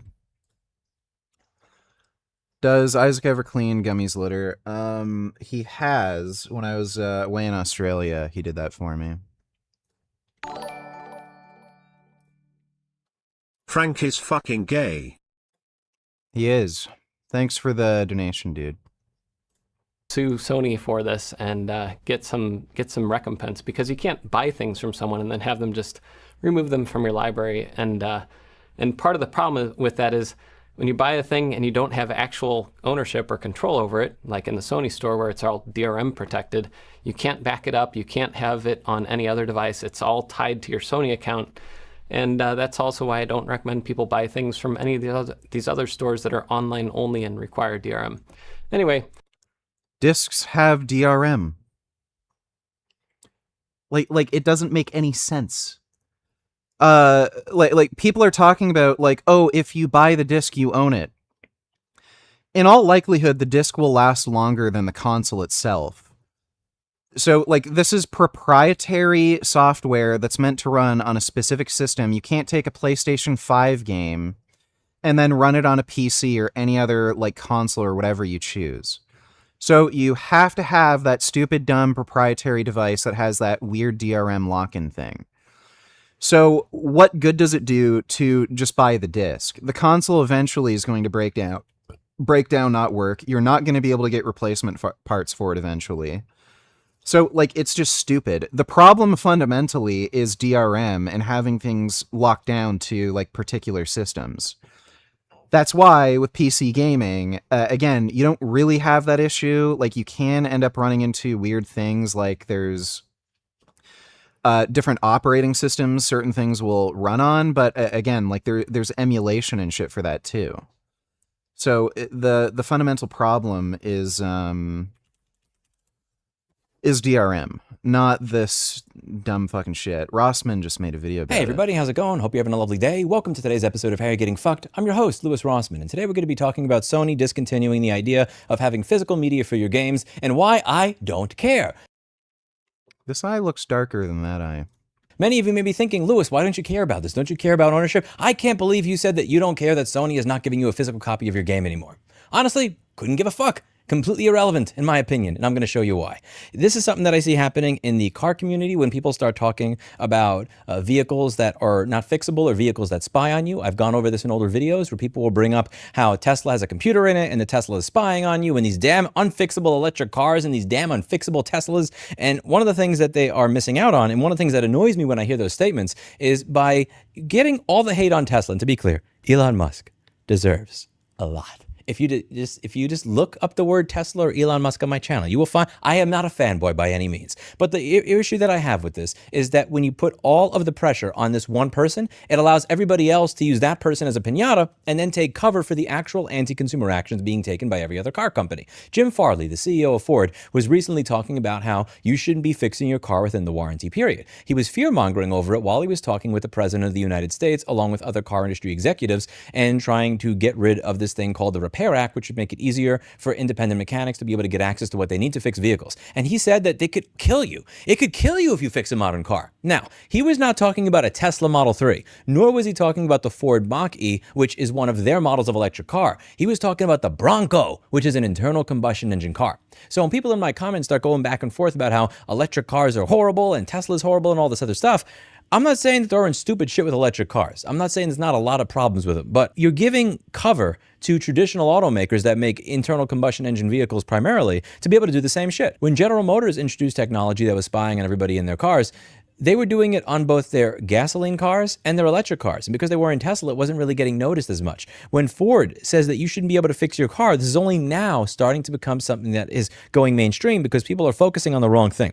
And when you talk about physical games, yes, Sony does like to take things away from you that you already bought and paid for. They recently did this where they said, as of September 1st, 2026, because Play has no limits, you will no longer be able to watch any of your previously purchased Studio Canal content. But they can do that to physical media too. Exhibit A. The Crew, the game that started the Stop Killing Games movement. That's a physical disc. You can't play Do you care that you have the physical disc? Does having a copy of the disc make any change? What matters is digital rights management and required connectivity to an online server. That can take any form. I would much rather have a game that has no DRM, no requirement to connect to a server that I don't have a physical copy of, than I would a game that I get a physical copy of. Having a physical copy of a game does absolutely fucking nothing to ensure that the game remains playable over time. And that is my point. When I see people getting angry over not having a physical game, you shouldn't care. It's dumb console retards. They're just retarded. Yeah, again, a disc won't do anything for you if there's DRM on it. You should be able to download your game that you get the code to and burn it to a DVD or a Blu-ray disc if you want, or play it off of your hard drive. You should be fine having an only digital copy of your game. You should be excited that you have a digital only copy of your game. The problem is not the fact that you don't have a physical copy of it anymore. The problem is that they come with digital rights management that does not allow you to do what you want with what you bought and paid for. And the other problem with it is that it requires connectivity to an online server in order to work. As long as the product requires connectivity to an online server in order to work, whether it came in the form of a DVD, a cartridge, a Blu-ray, a kitty, if BlackBerry required a connection to a cloud server in order to work, That's a really nice kitty. BlackBerry came with digital rights management, she would not be my kitty and I would not be her human. In order for you to have ownership of what you bought and paid for, it's not just about having something that's shiny that you can see in your hand. It is about buying products that are not sold with this type of crap. I'll give you an example. GOG, Good Old Games, GOG.com. These are games that are sold with no DRM. You can go to GOG.com right now and you can buy games that are digital rights management free. No DRM, these are games that you can download and that you can copy and that you can burn to a piece of physical media yourself. I was told that games on GOG are DRM free. Is that true? You can burn the installer parts to discs and you'll get a prompt to switch discs. Actually, playing the games from disc will vary from game to game. But yeah, you can actually buy games at this point in time that don't have digital rights management. Now, when you buy games from those websites, you won't get physical media, but because they don't have digital rights management on them, you can make your own physical media of the game and you can play it however you want. The game will work in 2026. The game will work next year. The game will work in 2036. The game will work in 2096 if the world is still here by then. And that's what matters. I want to make sure that everybody watching this video keeps their eye on the ball. Whether or not you have access to physical media does not matter at all. You can make your own physical media of the game. Just because you can hold the game in your hand does not mean that they won't take it away from you. And the proof is right fucking there. Demand that the games that you purchase don't have digital rights management on them. Stop buying games if they have digital rights management on them, and stop playing things that require connectivity to somebody else's server in order to work. It's one thing if it's a choice to connect to their server, it's another if it's a requirement. The only game that I play that requires connection to somebody else's server back in the day was Dota 2, because it was free. I never made a microtransaction in that game. I never viewed an ad in that game. I just played and enjoyed the game. The way God intended. Now, a lot of people are linking to this one very funny video. This is a video, official PlayStation used game instructional video. They are making fun of other companies that do not sell you a physical copy of your game. And this is another reason that there should never be fanboys or fangirls in my comment section. For Tesla, for politicians, for companies, or anything else. Do you remember when Samsung made fun of people for removing the headphone jack? Do you remember when Samsung also removed the headphone jack and the micro SD card slot? Do you remember when people that bought Samsung products were proud of them because they could root them and install different operating systems on it? Do you know how now you can't do that? That's because many companies are not loyal to their customers. They're loyal to whatever it is that will make them the most money and whatever is easiest for them. That's why they published this thing showing you how you could share your physical game with your friends and then years later decided, never mind, we're going to do the exact same anti-consumer bullshit. Wow, this is a really shitty commercial. These companies are more than happy to brag about something right now and then a few years later just turn around and do the exact same thing as the people that they were bashing. This video has 20 million views, and I imagine that many of its views have been within the last 1 to 2 weeks since this garbage has been announced. Please keep your eye on the ball. Please make sure you're asking for the right thing. And please, above all, never be a fanboy to a Dumb console babies being dumb console babies. It's just what they do. Son Goku donated $2 to quo qui fallacy. That had nothing to do with the tu quo qui fallacy. Thanks for the donation, though, Son Goku. Jesus. Holy mother of a fuck. Billy Gunn at 62. Holy shit. Bro, what is this guy doing? Is there any videos of this guy? I always see Mike O'Hearn. He's there every day. Billy Gunn, whenever he's in town, it's like Mike O'Hearn and Billy Gunn together. Holy fuck, he's huge. Other is just oh my god, ridiculous. The banter between those guys. And also, Billy Gunn looks ridiculous. Like, he looks way better now than he did in his prime in WWE. Just hanging out with Mike O'Hearn. I guess it's That's just what by osmosis. I mean, you got to give those guys their props. Like, I don't think anybody... PCs don't tend to crash more often. I was playing Battlefield with a buddy of mine. He has it on PS5. I have it on PC. We literally couldn't get through a full game. His game kept crashing. That also happens to him when we play Call of Duty. He's had way more fucking crashes than me when we were playing Call of Duty. So that's not true at all. You don't know what the fuck you're talking about. He has aged and, you know, maintains like that. You know, it's very cool. Dude, that's nuts. I didn't know he was still in that shape at fucking 62. Holy crap. That's unfucking believable. So Goku donated sorry, meant to link this. Also, you think Shannon Sharp natty? No, he is not. Elon Musk's business empire is built on $38 billion in government funding. Mamdani has built nothing. He is a taker, never a maker.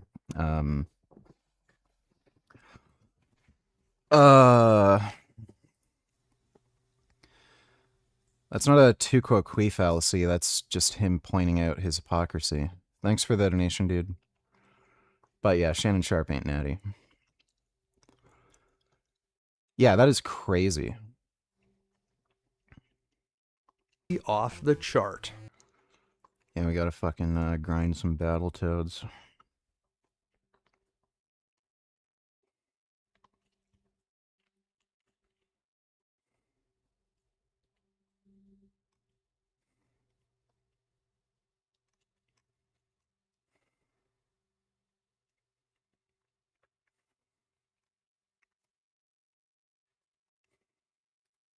Actively takes away the ability for those brands to financially support the idea. Right. So I think that it's kind of adjacent to accelerationism, which isn't really a belief that I entirely support, but I think taking away the financial means for an institution to support itself in exploiting anything is a really great idea. Even if that includes stealing like things that include animal products or animal use? Absolutely. Because I think I will say that when something's stolen, let's say from a supermarket like Coles, She talking to a fucking I believe commie? have to pay for it to be replaced. So I think it's actually still funds that, if you know what I mean.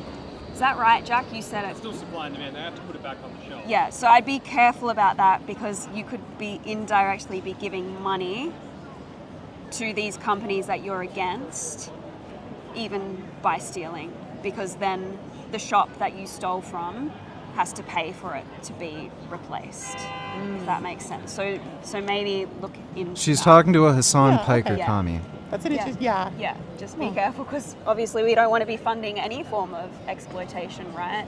Even if, Yeah, that's if you think definitely stealing true. is a good thing, well, I would say, yeah, potentially the money's still going to that very company that you disagree with. Yeah. Cool. All right, thank you so much. Have a lovely weekend. Thanks. Hello, how are you? How are you? I've met you before in Melbourne. Yeah, you look familiar. Yeah, how long ago was it? Maybe 10 years ago, 8 years ago. Yeah, I okay, did a brief interview of you. Yeah, and okay. This is Jack, right? Yeah. Yeah, I've was seen it at the was it at the environment? I don't know. It was just maybe a climate change. Yeah, something thing. like that. Yeah. Yeah. Okay. Yeah. Great. I just see your videos all the time. You kept on getting mentioned. all the things with the cops everywhere in Sydney. When you got taken away, and then one last night, you and a woman eating the veggie burger. Yeah, the burgers. All your stuff comes up on all your stuff in Perth and. Oh, amazing! Oh, right. Do you still live there? Yes, still from Perth. We're just travelling over here at the moment. Cool. Yeah. Could I should I do an interview with you, a brief one? Yeah, absolutely. Yeah. That's fine. Yeah, go for it. Yeah, just something about along the lines of you being in Melbourne, I guess. Yeah. So okay. I'll say I'll say you're an animal rights activist, and you do most of your filming in Perth. Is that right? Yes, that's right. But occasionally you go to Sydney and Melbourne. And Lee Priest, the blonde myth, is here with us today, everyone, and I'm so excited for today. Age did you actually first start the real Slam? 19, because from the age of 13 to 19, I pretty much won everything. From 14, I was 15, I was competing in men's open classes and beating open men. At 17, when I was still natural, I won my first overall Mr. Australia, but they said I was too young to turn pro. So at 18, I won it again, still said I was too young. 19, I won the Australia again, still said I was too young. And that's when Lou Zwick was bringing me to America to do the Niagara Falls Amateur. And when I got over there, I figured, well, if I'm going over there now, the Americans are a lot bigger, maybe, because I was still a lightweight, which was like under 72 kilos. So that's only like, 150, 60 pounds or something. Because I had like the symmetry and the muscle in the right places, I looked at the illusion on stage. I looked a lot bigger. But so I figured, well, I better just get on something. So I took Deca, 200 milligrams of Deca for 8 weeks and put on 20 pounds of muscle like that. So if you look online. Why Deca? I just thought it was just an easy, basic one. My friend had some. I said, let me just try Deca. I've no rhyme or reason, because when it comes to drugs, I've never read an anabolic steroid handbook. I've never that's funny. Got into it. Because to me, when I was young, and even now, it was all about the training, the nutrition, the sleeping. To me, the drug. Do you think women's disproportionately stupid politics is due to women being dum-dums more often, or that women just don't learn to use their brains as well as men, like generally?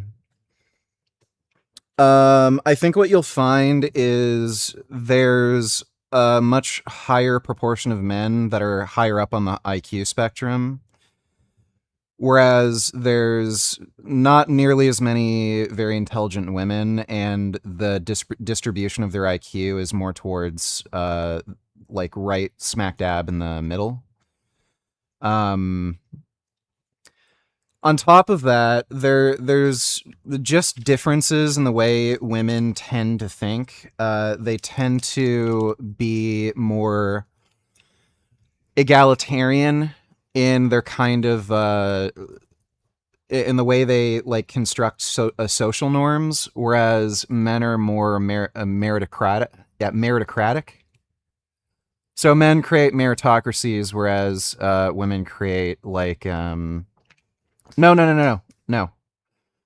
More egalitarian societies. So just based on that egalitarian preference, they're more prone to being in favor of like communism, or at the like less retarded end of the spectrum, just more like social services, like welfare, free healthcare,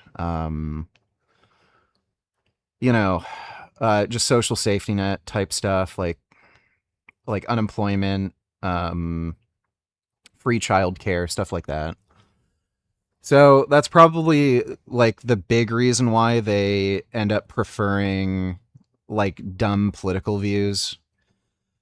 On top of that, women have different competitive strategies. So women have like anti-competitive strategies, whereas men have pro-competitive strategies. So women will try to sabotage other people, whereas men will just try to get better and outdo other people.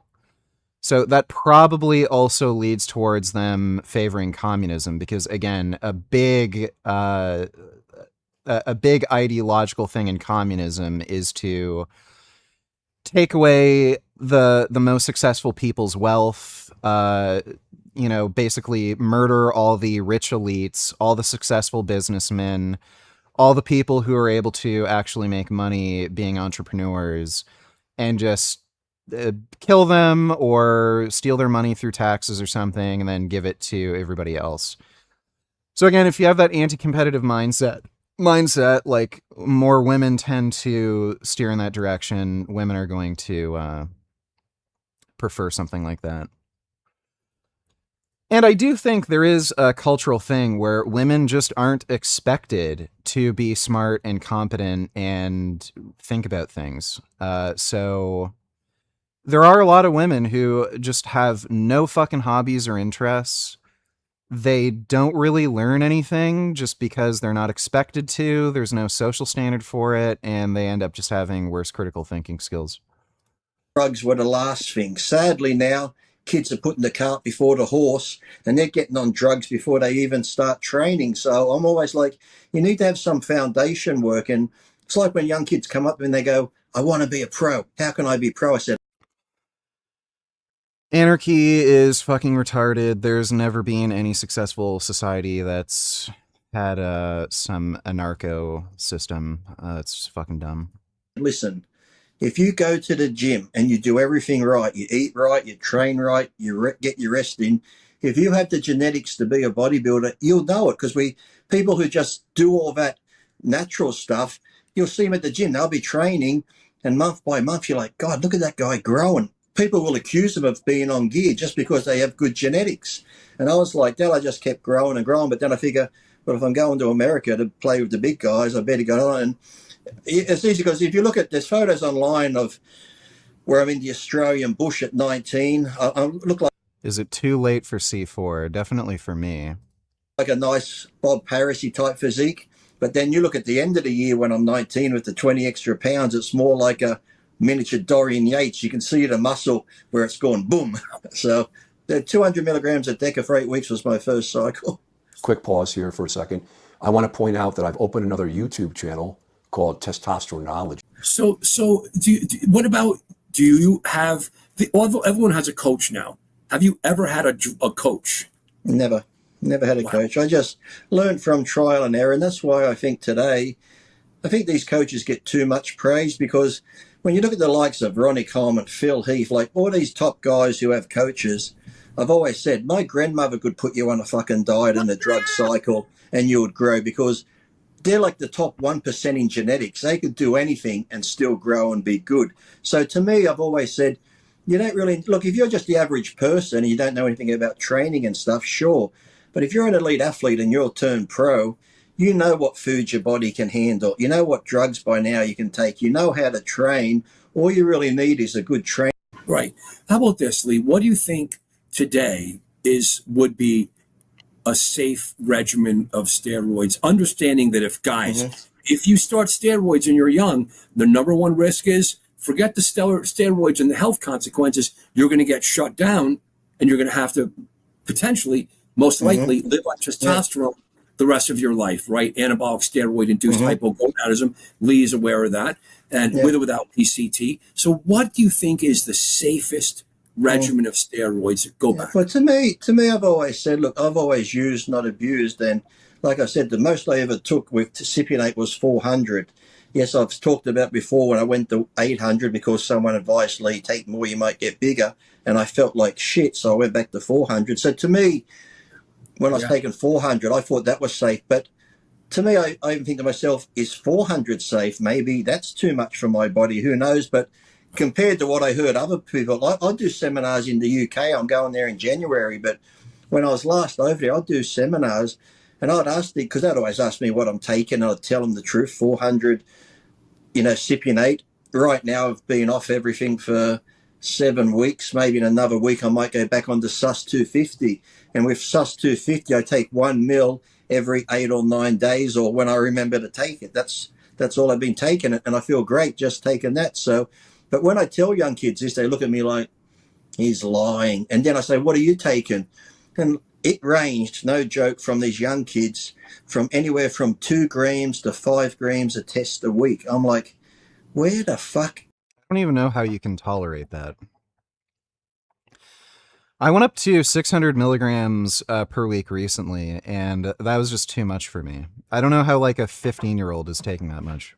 Are you getting that from? Or such and such online says it. So in their mind, I can see they're thinking, Lee says he only takes 400. I'm taking 2,000. I don't look like him, so he's got to be taking more than me. I'm like, it doesn't work that way, people. It doesn't work that way. I said, if you're taking 2,000 milligrams a week, I said, the only one who's going to benefit is the guy you're buying it off, because he's going to become rich from you wasting your money. Lee, where do they and I always put tell 2 the young grams? kids, what's that? And I always tell the young kids, I said, listen, if you're taking 2,000 and all this shit, I said, just do me a favor, just once. Come off everything. Come off for a couple of Oh. Oh. Is that a catnip bomb? Come here, it's catnip. months. Go back on, but only use a small amount and see how you go. I said, what have you got to lose? You know, I said, if it works, it works. Then you know it works. You don't need 2,000. If 500 works, stay at 500. Okay, I'm gonna have to put my bowl away. Gummy's trying to fucking lick the teriyaki sauce out of my bowl. I'll be right back.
And that's like with me, when I've always used the small amounts, I always got results. So I never had that mentality where I got to take more, I got to take more. I've never had that mentality when I was off, because I got friends, I can't train hard because I'm not on anything. I'm like, that's just an excuse. I said, if you think that way mentally, you're going to go nowhere. Some of my best lifts was when I was off the gear and I was just bogged up. So, but people get that mentality, I can't train if I'm not on the gear. I can't train hard. I'm like, yous are just crazy. Where do they put 2 grams? Lee, where do you put? That's what I said to him. I said, where would you put it? I'm like, no, where are you shooting it? You know? Lee, trend.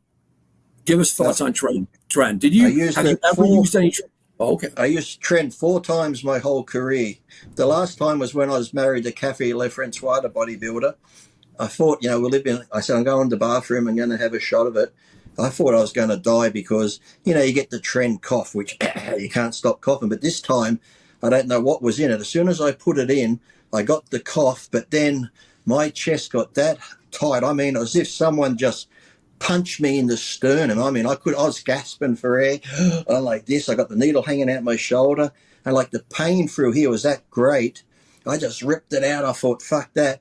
And like I said, and I never did it since then. I figured any drug that makes me feel that bad, I'm not going to do. That's why I get amazed now when I read. I haven't had a Tren cough yet. I don't know if that's just a unique thing with Tren Ace. I'm on Tren and Enthate. It might be a Tren Ace thing. And I also mix it with my other steroids. So I fill up the same syringe. So I draw out the testosterone, draw out the Boldenone, and then draw out the Tren. I don't know if that has anything to do with it too, but I haven't had any Tren cough.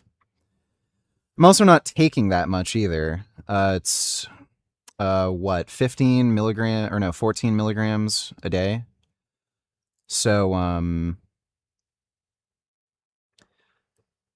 yeah, it's just not that much. Some boards and young kids are like, yeah, I'm on trend. Oh. I'm getting no sleep. I'm restless. I'm irritable. I'm this. I'm thinking, Well, hello there.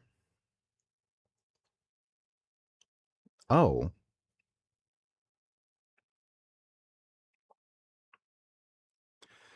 I have a cat. if a drug's making you feel that bad, why the hell are you taking it? Don't take it. There's other drugs out there. Trend's been making me feel great. I've been getting better sleep. I've been in a better mood, feel like more happy and calm in general. Definitely noticed more energy and motivation when I wake up.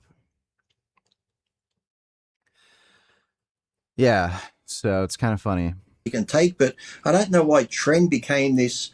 That's all you see young kids talking about, trend, trend, trend. And I'm thinking, like I said, 4 times my whole career, and the last time I thought I was going to meet my maker, and I never used it since. I just never touched it. Was that acetate back in the day, the Finiplex, or an I wouldn't even know. I see, like I said, when it came to, I just asked my mate I got off, I need a bottle of Trend, and he'll just get it to me. Like I said, I never read the steroid handbook. I never poured the Let Live with me, and I'd hang out with other pros. I never once discussed cycles. It's like people think, yeah, a lot of these dudes like literally had no idea what the fuck they were taking.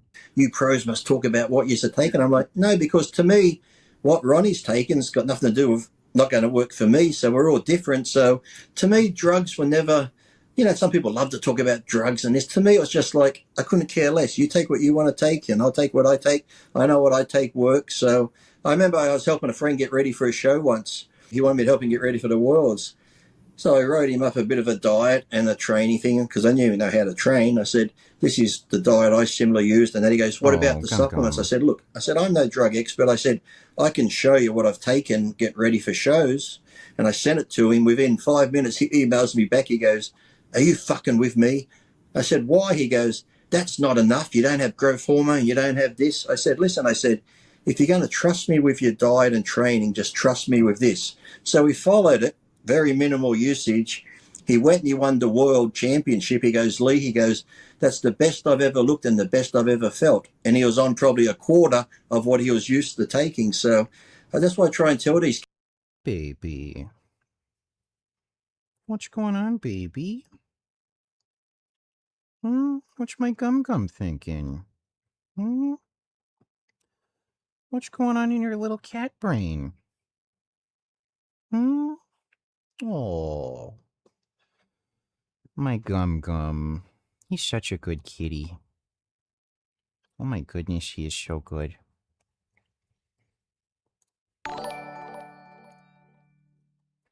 Genetic Beast did a video about you on intelligence. Can you please react to this? He's literally watching my fucking stream again. Oh my god. Has he just been doing this continuously? What is wrong with this? Like, so he, like, did somebody just send him that? Or does he just watch my streams and then when he's mentioned, like, it's just weird. Oh, he made a video about, me and Todd Lee, too. All right, friends. Okay, let's take a look. With I don't know, a new video this asshole sent me again, this crazy Herculean fat. Okay, somebody is sending him the clips. Herculean fat loser X. Triple X dude. Getting tired of this guy anyway. So he sent me this thing by Vegan Gains. Let's hear what this so-called crazy mental maniac Vegan Gains has to say about me. What would you estimate Genetic Beast's IQ to be? I don't really care what my IQ is. It could be 0. I've got high intelligence. You'd probably care if your IQ is 0. IQ is for dummies like Vegan Gains. That's why a person like him, it's kind of obvious. Vegan Gains, you're a herbivore animal. Humans are carnivore animals. We're hunters. The vegan compilation, vegan diets are all imaginary, dude. Get it? It's for high IQ people. Probably borderline retarded. Yes, of course. I'm retarded, borderline retarded, IQ retarded. Yes, okay. Very, like, I think the borderline for retarded is like right around 80. Yeah. What's IQ exactly? Yeah, like, I mean, he's smarter than Daniel Larson. I think Daniel Larson scored between 79 and like 83 or something. So, like, he's not. The thing with Daniel Larson, though, he has a really, really serious anti-personality disorder. Like, he's a narcissist. He's also schizophrenic, so that explains, like, Andy's autistic, I think. So, narcissist, autistic, schizophrenic, he has that packed on with being borderline retarded. So that's why you don't see Genetic Beast, like, you know, dining and dashing, screaming like fucking crazy, shouting the N-word, threatening to, like, blow up the White House. Exactly. What is IQ? That's in this slavery, this zoo. That's IQ. But whatever, man. Let me ask you this question. Do you think it's intelligent to feed yourself toxic plants like vegan gains? Do you think it's intelligent to pump up your body with toxic steroids and pretend you have muscles? I don't know what makes a steroid toxic. Your body makes testosterone. Is that toxic? Or are you going to cut off your balls? Do you think that's intelligent? I know. That's high IQ, right? I'm going to inject myself with steroids, right? And pretend I have muscles and pretend I'm strong. And then meanwhile, when you go off the steroids, all the phony strength and all the phony gains are going to go away. Get it? I benched 410 pounds naturally, so I think I'm fine. You're going to be a weak motherfucker. I also, like people make this argument, when you go off the steroids, why would I go off? And not only that, but that weak motherfucking diet that this guy's on, a diet, which are imaginary, is also bullshit too. That's for high IQ people. That is not intelligent. You understand me? So what is what is vegan gains on the intelligence poll? At 0. Get it, man? Because it's unintelligent, the stuff that he does. Now, him scamming people on here, I'm gonna. Well, intelligent people are able to effectuate their own interests, right? So if you're intelligent and say you want to do something, like say make money or a certain amount of money or look a certain way or achieve something, the more intelligent you are, the better you're going to be able to do that because you're going to be able to make sound, rational, informed decisions. This guy has had an interest in bodybuilding and building muscle and getting stronger. And so have I. And I would say I've been much better at it than him. So he can call me stupid for eating the way I do, training the way I do, taking steroids, but guess what? I'm better at it than you, so who's the idiot? I have to give him a 1. Intelligent for scamming people. That's about it. He's pretty intelligent when it comes to scamming people on YouTube. Want to know why? Who have I scammed? I don't think, like, having a donation link is scamming anybody. Because there's a lot of high IQ people out there. He's enslaved, what is it, 300,000 viewing slaves? And I don't know, man, the rest, whatever he's got over there. So that's pretty intelligent because these so-called IQ people deserve to be enslaved by this guy. Definitely. That's about it. I'm telling the truth, everything that I say in this video. Listen, I don't need to embellish or make up stuff or lie like this guy. It would probably be in the low to mid 80s, if I had to guess. Yeah, I don't know what he's talking about. I'm not enslaved by him or anybody. So, You can drop any number when it comes to IQ. It's meaningless. It just means it's for dummies. That's all. It's for dummies. You want to see what intelligence looks like? Let's see. 21st until I was just trying. Let's see what intelligence looks like. See, I don't take drugs. I'm older than Richard by over, I don't know, maybe like 30 years or something. So look at me. Look at Richard. Yeah, I am bigger, stronger, and look better than you.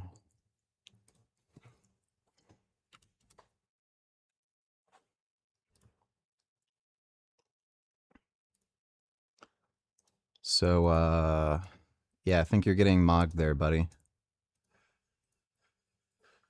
I don't know what to tell you, but, you're fatter and you have less muscle and you're weaker. There's me. And this is what I eat every day. Every day. I eat real food. Real food. Real food. Is that at the same buffet in the same day? Real food. Guess that's why he's like overweight. And there I am again. At 60. Yeah, this guy is kind of deranged. Practically 60 years old. Here I am again. And look at Richard at 34. Look at me. Well, I'm 35. And look at Richard. Yeah, I mean, I look better than you at 35. I'm cheating a bit because I'm younger, but still. Like, this guy has never been as big, strong, or looked as good as me. On steroids at 34. And I'll be a lot bigger soon anyways. And it'll be all real. It will not be fake. My strength, my muscle will not be fake. In the next... Okay, cool. Let's see you bench 4 plates. If I keep going for the next 3 months... Should I rile him up?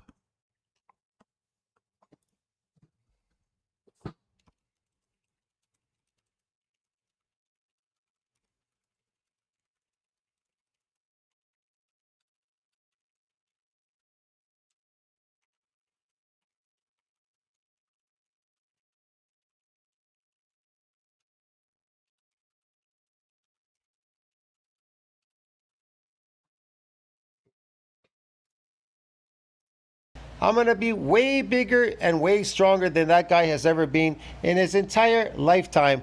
And I'm already stronger and bigger than him, which he cannot accomplish in his entire lifetime, which I've already done in two months. So there you go. And I haven't even reached the 3rd month in myofibrillar growth, okay?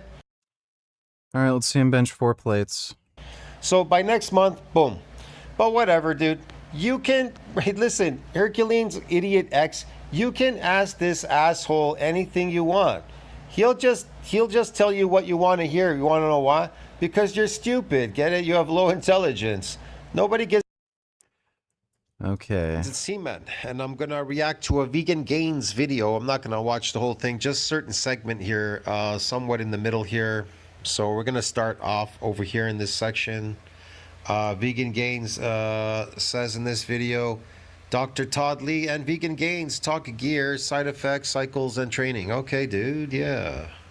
The end of the last 2 weeks, because I remember you like suggesting, you know, over and over and over again, you know, mast is great builder. It's not just a cutting steroid. I just had a vial, you know, before like the supply just ran dry. You know, like what, a little over a year ago now. And he's talking about taking Masteron as a I guess a building agent. They're not building agents. They don't build muscles, but yeah. They do. They literally cause gene transcription and make you build more muscle. You could say whatever you want. I don't know, man. They're enhanced performing drugs. That's why they don't call them muscle building drugs. I just finally decided to try it, and yeah, you're right about mass. Muscles are post-mitotic. They cannot build muscles because muscles are post-mitotic. Can they aid? What the fuck is he talking about?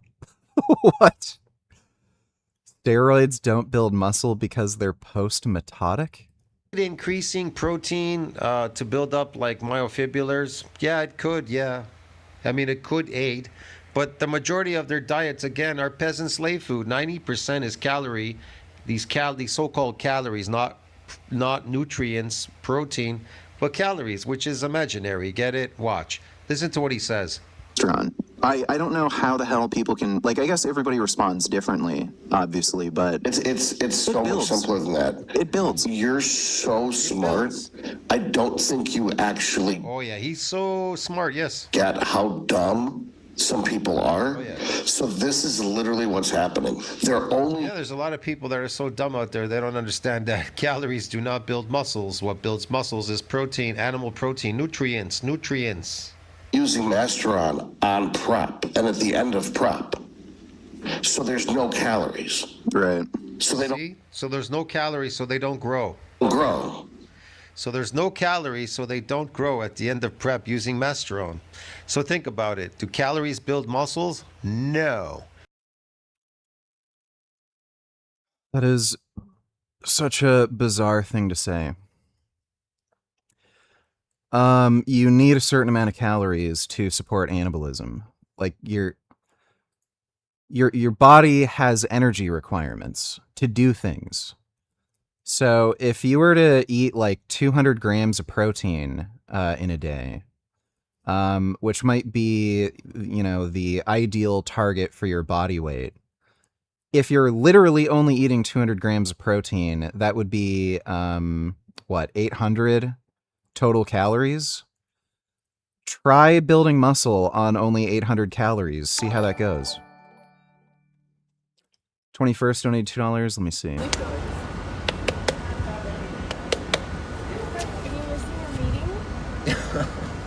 I think you're missing your meeting, sir.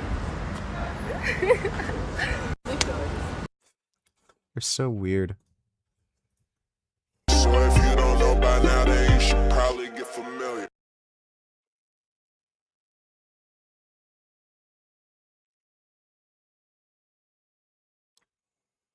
Yeah, maybe when I visit Australia again, I can meet up with Doreen Ryder. Versus Thailand. I rate China, Thailand, man, they're both amazing places to travel. If you're a vegan cyclist, if you're into the good life, the healthy life, Thailand's awesome. China's awesome too. China's like really... But one thing in China, I love to wash my hands, I eat a lot of fruit, get sticky fingers. Not many taps in China. But in Thailand, taps, almost every business has got a tap at the front. It's really cool. So, and another thing that I don't like about China is the cigarettes, man. It's really strong smoking culture here, and it's sad. You see young girls smoke, like 15, 16-year-old girls smoking. You see most of the young guys smoking, even the bike shop, they're smoking the bike shoppers. I've been on bunch rides having cigarettes and stuff, so that's unfortunate. But China's a really cool place, and it's 2026. The visas here really easy to get, and I think they're doing a great job. It's very, very safe here, man. Like, we leave our bikes around. You can No, I obviously didn't meet up with them. You had your purse open on your bike before, just sitting there, like it's just things you wouldn't do in Australia or the US or the Europe even. So China, double thumbs up. Amazing tourist location, but you got to come here to believe it. Bring your bike, bring your empty stomach, because the vegan food here is really good and the fruit's amazing. I would say the fruit is the best in the world in China. Southern China, fruit outstanding. And we're here. It's end of June, 2026. Amazing, very hot. So get used to the heat. I would never go to China. I do not want my organs stolen. Thanks for the donation, though, dude. Imaginary food does not build muscles. What builds muscles? Animal protein, nutrients, high nutrient. I don't think I'm imagining the tofu when I eat it. I think the tofu is real and it's actually there. Diet.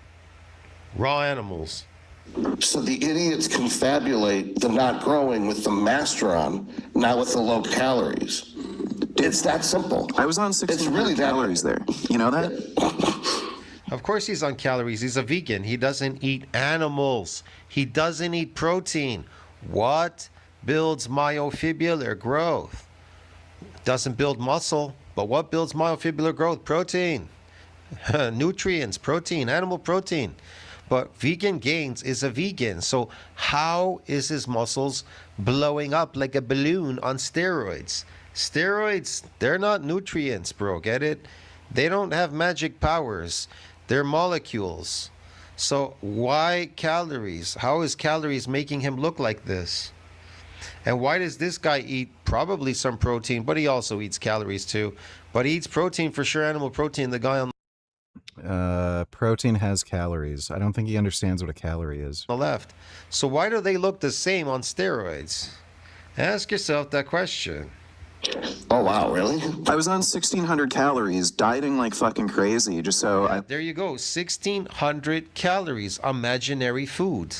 He's eating imaginary food. How do fat people get fat? Why don't fat people get fat eating real food called animals? They do. Yeah. Right? Why do they get fat eating imaginary food? Because they're starving. Get it? I don't get it. If it was imaginary, then they wouldn't be eating anything, and then they wouldn't be gaining weight. So what happens? You get fat because it starts loading in there. Triglyceride loads in your muscle as like glycogen. It's an energy source. You could say energy, I guess. You could call it that. Calorie, energy. There's no such thing as calories anyways. It's just imaginary food. looked shredded as fuck when I went to Australia. I was still blowing up on mast. He was blowing up but looked shredded. In other words, you stretch you're stretching out your skin as well, right? If your muscles are blowing up, it's stretching the fat cells. They're getting stretched. But yes, there's less accumulation of because the cutting drugs he's taking, so it removes the triglyceride but retains the glycogen and the inflammation and garbage in his muscles. The peasant slave food.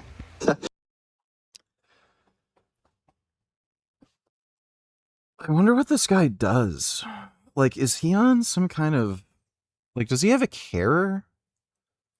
Is he on, like, some weird government program? Like, he's just so fucking deranged and retarded. I can't imagine this guy, like, holding down a job. Well, then that, I don't even have an explanation for that. You're responding way better than anybody, even me, responds to it. That's for sure. Yeah, that's great. I love it. I wish I could find more. I might have found a reliable supply of it now in Canada. If you're asking me, the reason people take steroids is because they can't afford to eat, man. That's why they're poor and they can't afford to eat real food. So they take steroids to imagine in their head they're creating muscles. Imaginary. Steroids are cheaper than food, but I can also afford food. Muscles, bro. Get it with calories, man. Imaginary food. So we'll see. I'll have to get the stuff tested, but mast is great and it doesn't affect my blood pressure at all. I don't get the I don't feel it.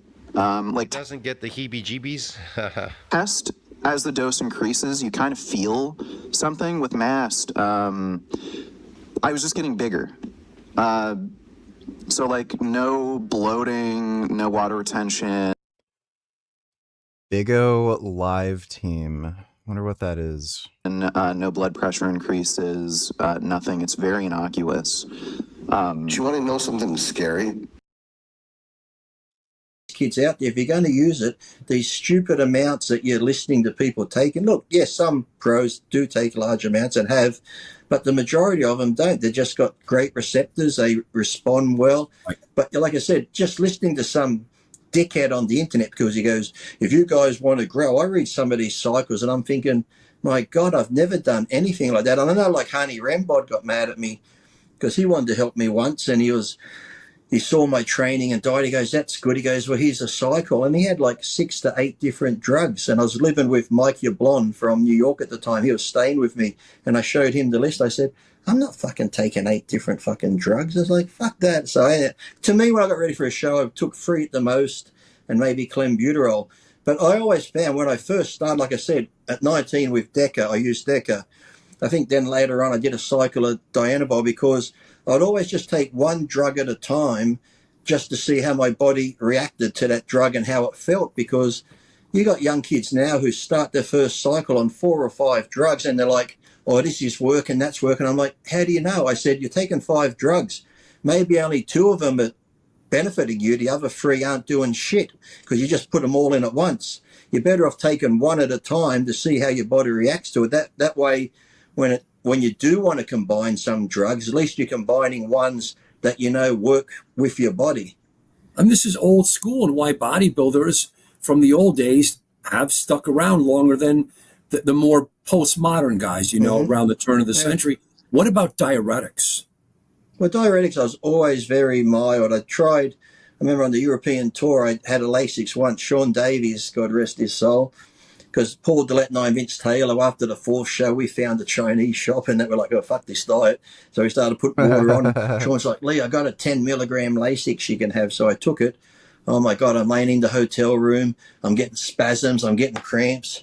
I'm like, fuck. I called Sean's room. I said, Sean, what did you give me? He goes, 10 milligram. Oh, no, let me check it. Oh, that was a 30 milligram Lasix. I'm like, well, I said, I'm sleeping in your room tonight because if I die, it's on you. And I was going through the mini bar. I was eating salted peanuts. I was just throwing everything in. But normally I'd take like a diazide or aldactone, something very mild, but I'd never take a whole one because generally I'd always be pretty close to contest shape 2 weeks out. That's when I do all my photo shoots. So I found just all the posing and that got me in better shape.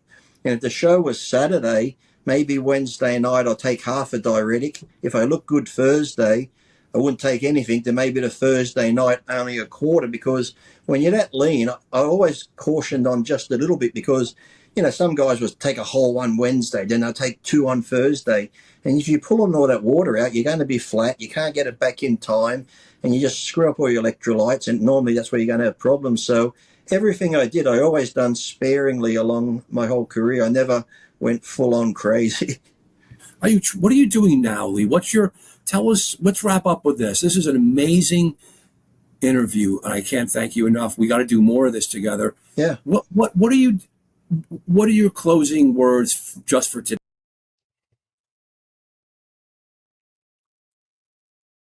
All right. Time to suffer.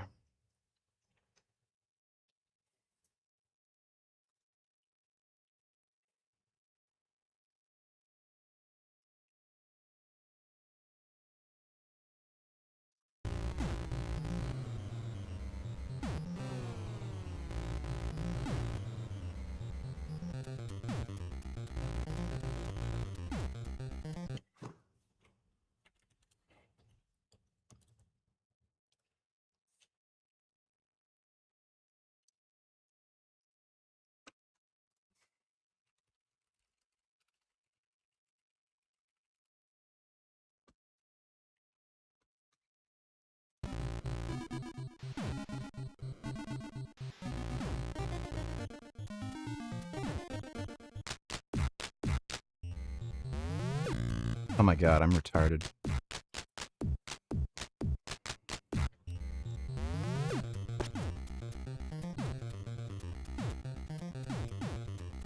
Ah.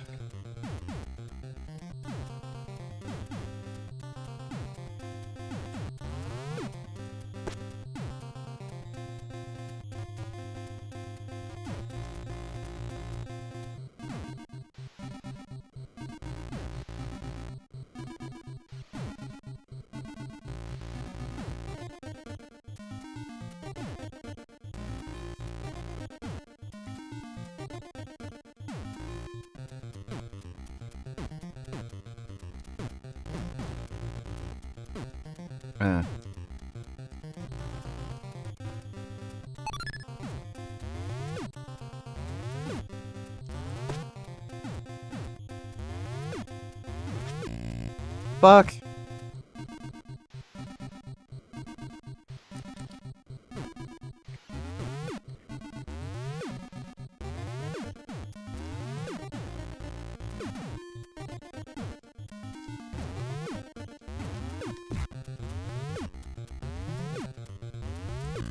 Ah.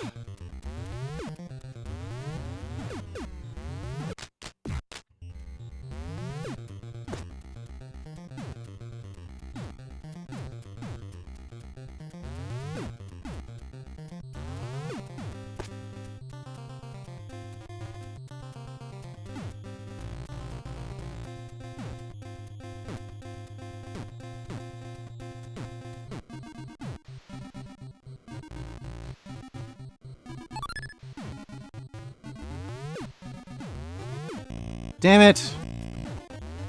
Oh no. impatient already.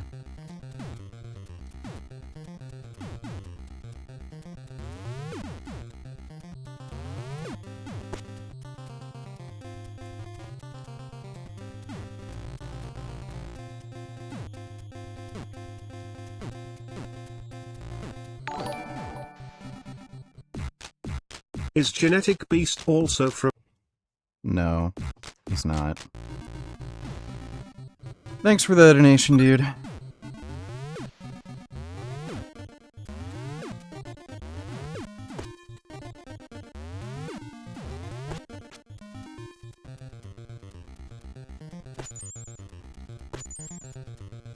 Got lucky there.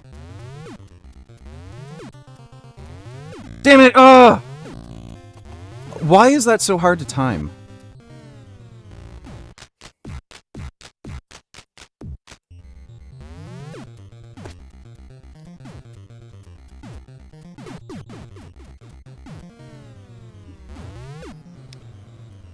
All right.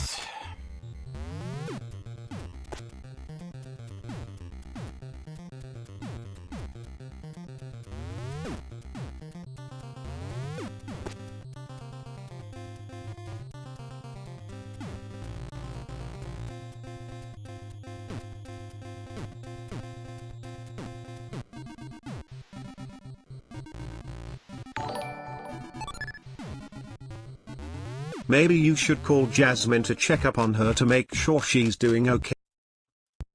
No. Thanks for that donation, dude.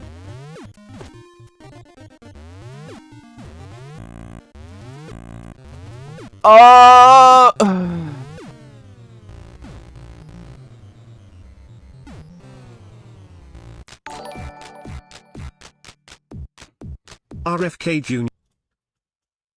No.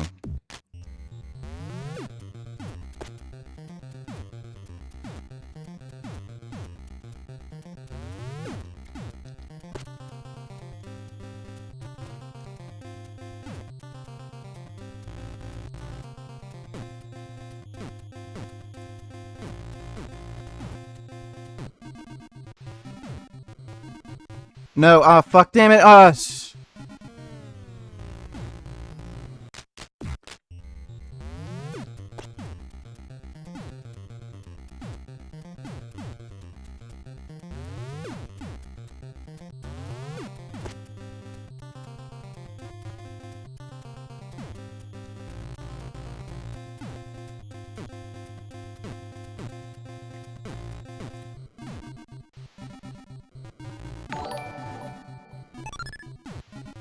Don't skip but Steak and Shake agreed to fry their French fries in jasmine lard instead of seed oil. Are seed oils worse than jasmine lard?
Fuck. Fucking asshole.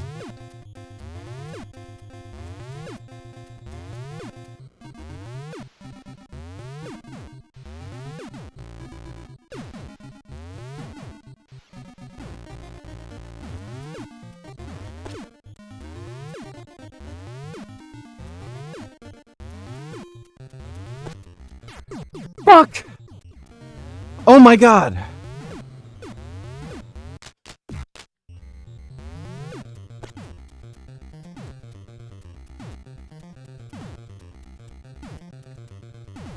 Oh, dude, it's happening.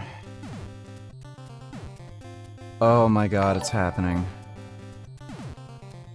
Remember when Jarl pigs were bulking? Do you and the Jasmine all? No.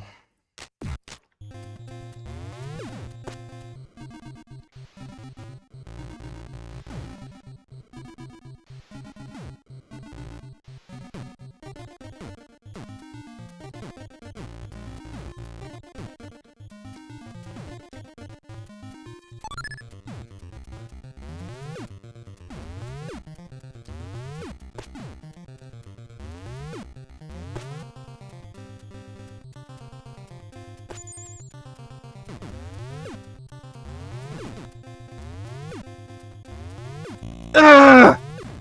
Fuck!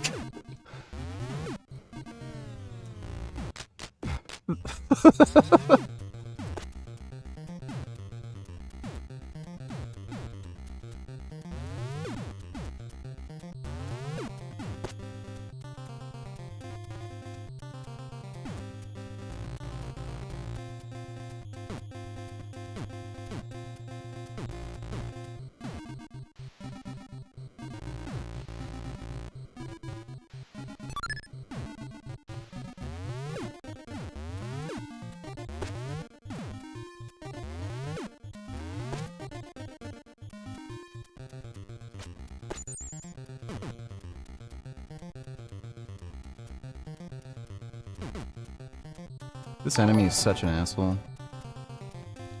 Hi everyone. Today me and Jasmine are getting married. And our friends are gonna... Not today. Oh, my crap.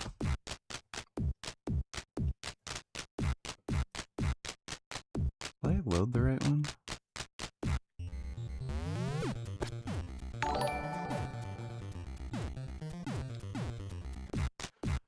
Weird Spherage videos, let me see. If these are long and boring, I'm not watching them. I would 100% of the time win every fight ever against you name it, any drugged up bodybuilder out there, Sam Sulek, Sebum, 100% of the time, a million times over, just always, because there's just absolutely no way that they would ever even be able to reach me. It's just impossible, literally.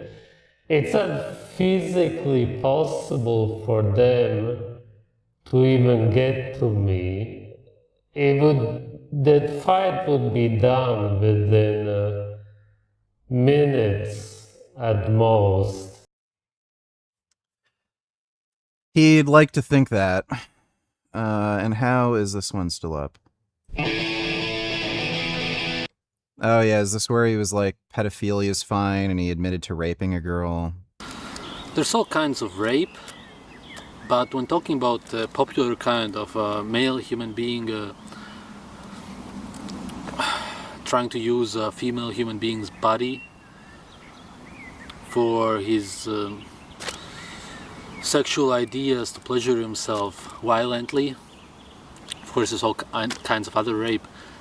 This happens because this somebody is not in control of his body, therefore committing this torture. Many people call this acts of low vibration.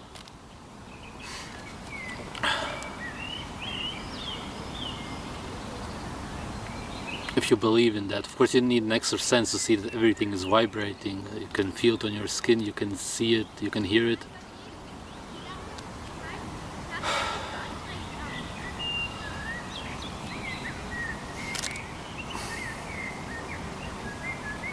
But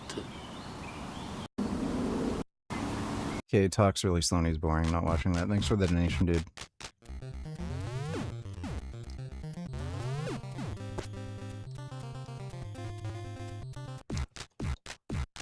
Dude, Streamlabs is just... Why is it so fucked lately?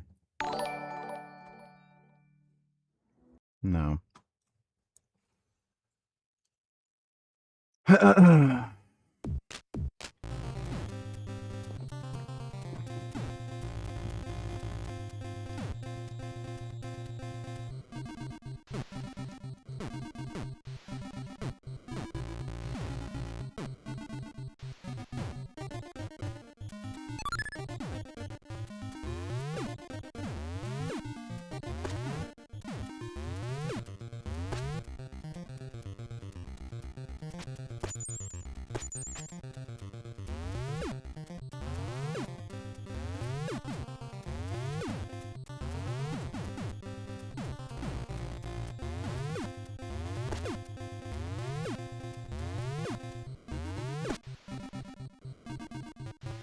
Oh.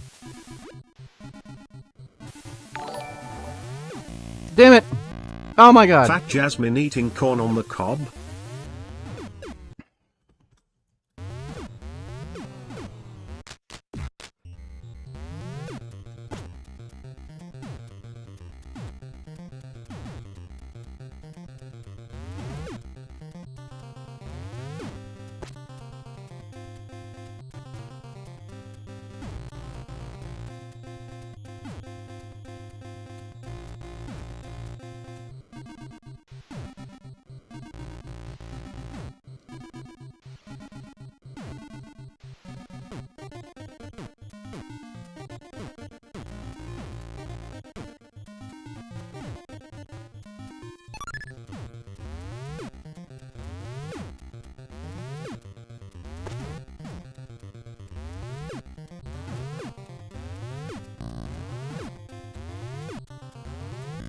Ah!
Oh, shit.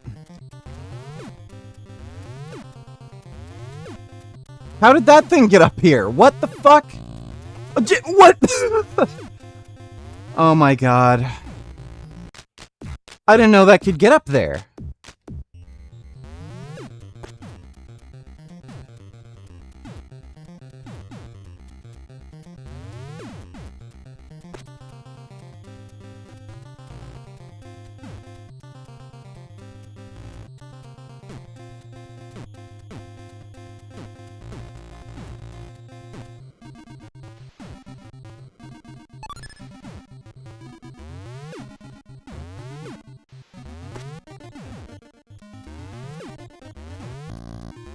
Oh my god.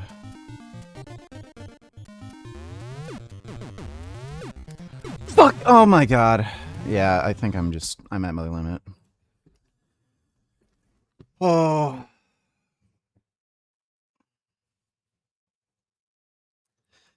Son of a bitch.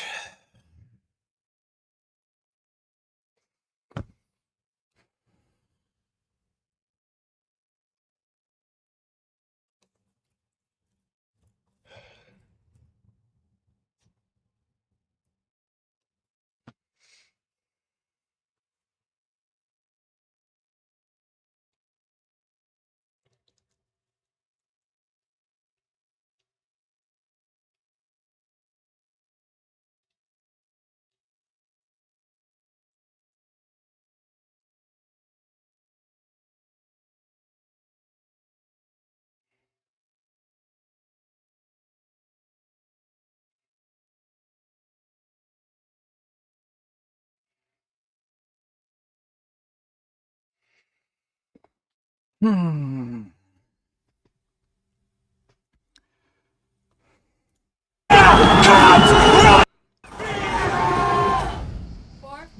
Micara in Brazil, now residing in the UK.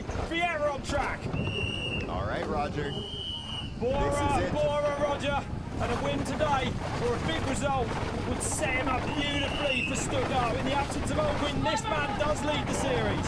It's just pumping everywhere, so still. This looks absolutely insane. But it looks so stable. That's right. Got that factory right just before this race last year, and he's never looked back. Fishback's 29.7 then, he's outside it. Oh, Vieira. No, he's not, excuse me, he's up by 2.55. So amazing top section, a clock slow to stop there. You can almost see the confidence in Roger's riding. It's just like so, he's concentrating, he's locked in. But he said, after that qualifier, very honestly, he said, I think that was my finals run. I'm not sure I've got anything else. He's going to need to find a bit more. That was insane that was quick. perfect. And he was able to actually get an extra pedal stroke before he drops into there. That really adds up. That really counts. This all-important second split now. Fishback looks on then nervously. He might. It'll be his first Red Bull Saddam Bahu Series win if he can get it today. Look at that. Setting up all the way wide, avoiding the dude in the hallway. Oh, look how close he is. 0.13. And that was super fast around that left. He held a good line there. Oh, he's risking so much. He was on the edge there with that boardwalk as well, sliding into there. Oh, this is an incredible run by Roger Vieira. And in that last sector last year, he was 1.5 seconds quicker than everyone. And his qualifier in the key section wasn't up to his normal par, but look at that 0.4 just in the key section. No way, this is massive then. Oh, Vieira doing what he did again, like he did it last year. Can he hold on to it now? He said this last sector just requires absolute precision and patience. Just so much lean angle on Roger, able to find traction where nobody else can. Oh my goodness me. Up. No way, 420 up then, 0.42 up. For Roger Vieira, this is massive, doing it again in these last sectors. Let's see how much speed he can carry through here. Oh, it's absolute perfection. It's perfection. He has the keys to unlock this track. That's right. Back he end slides out a little bit there, but man, he's carried so much speed. He didn't even use the whole track there on the exit of that. Oh, Vieira, it's looking like it's going to be a winning run. Here comes Roger Vieira!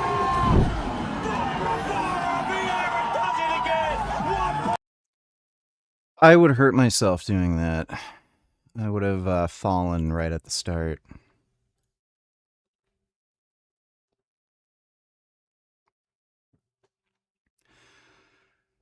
All right, it is late. I'm gonna go to bed.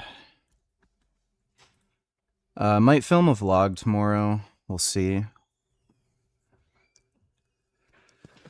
Do some training footage. Shit. You know.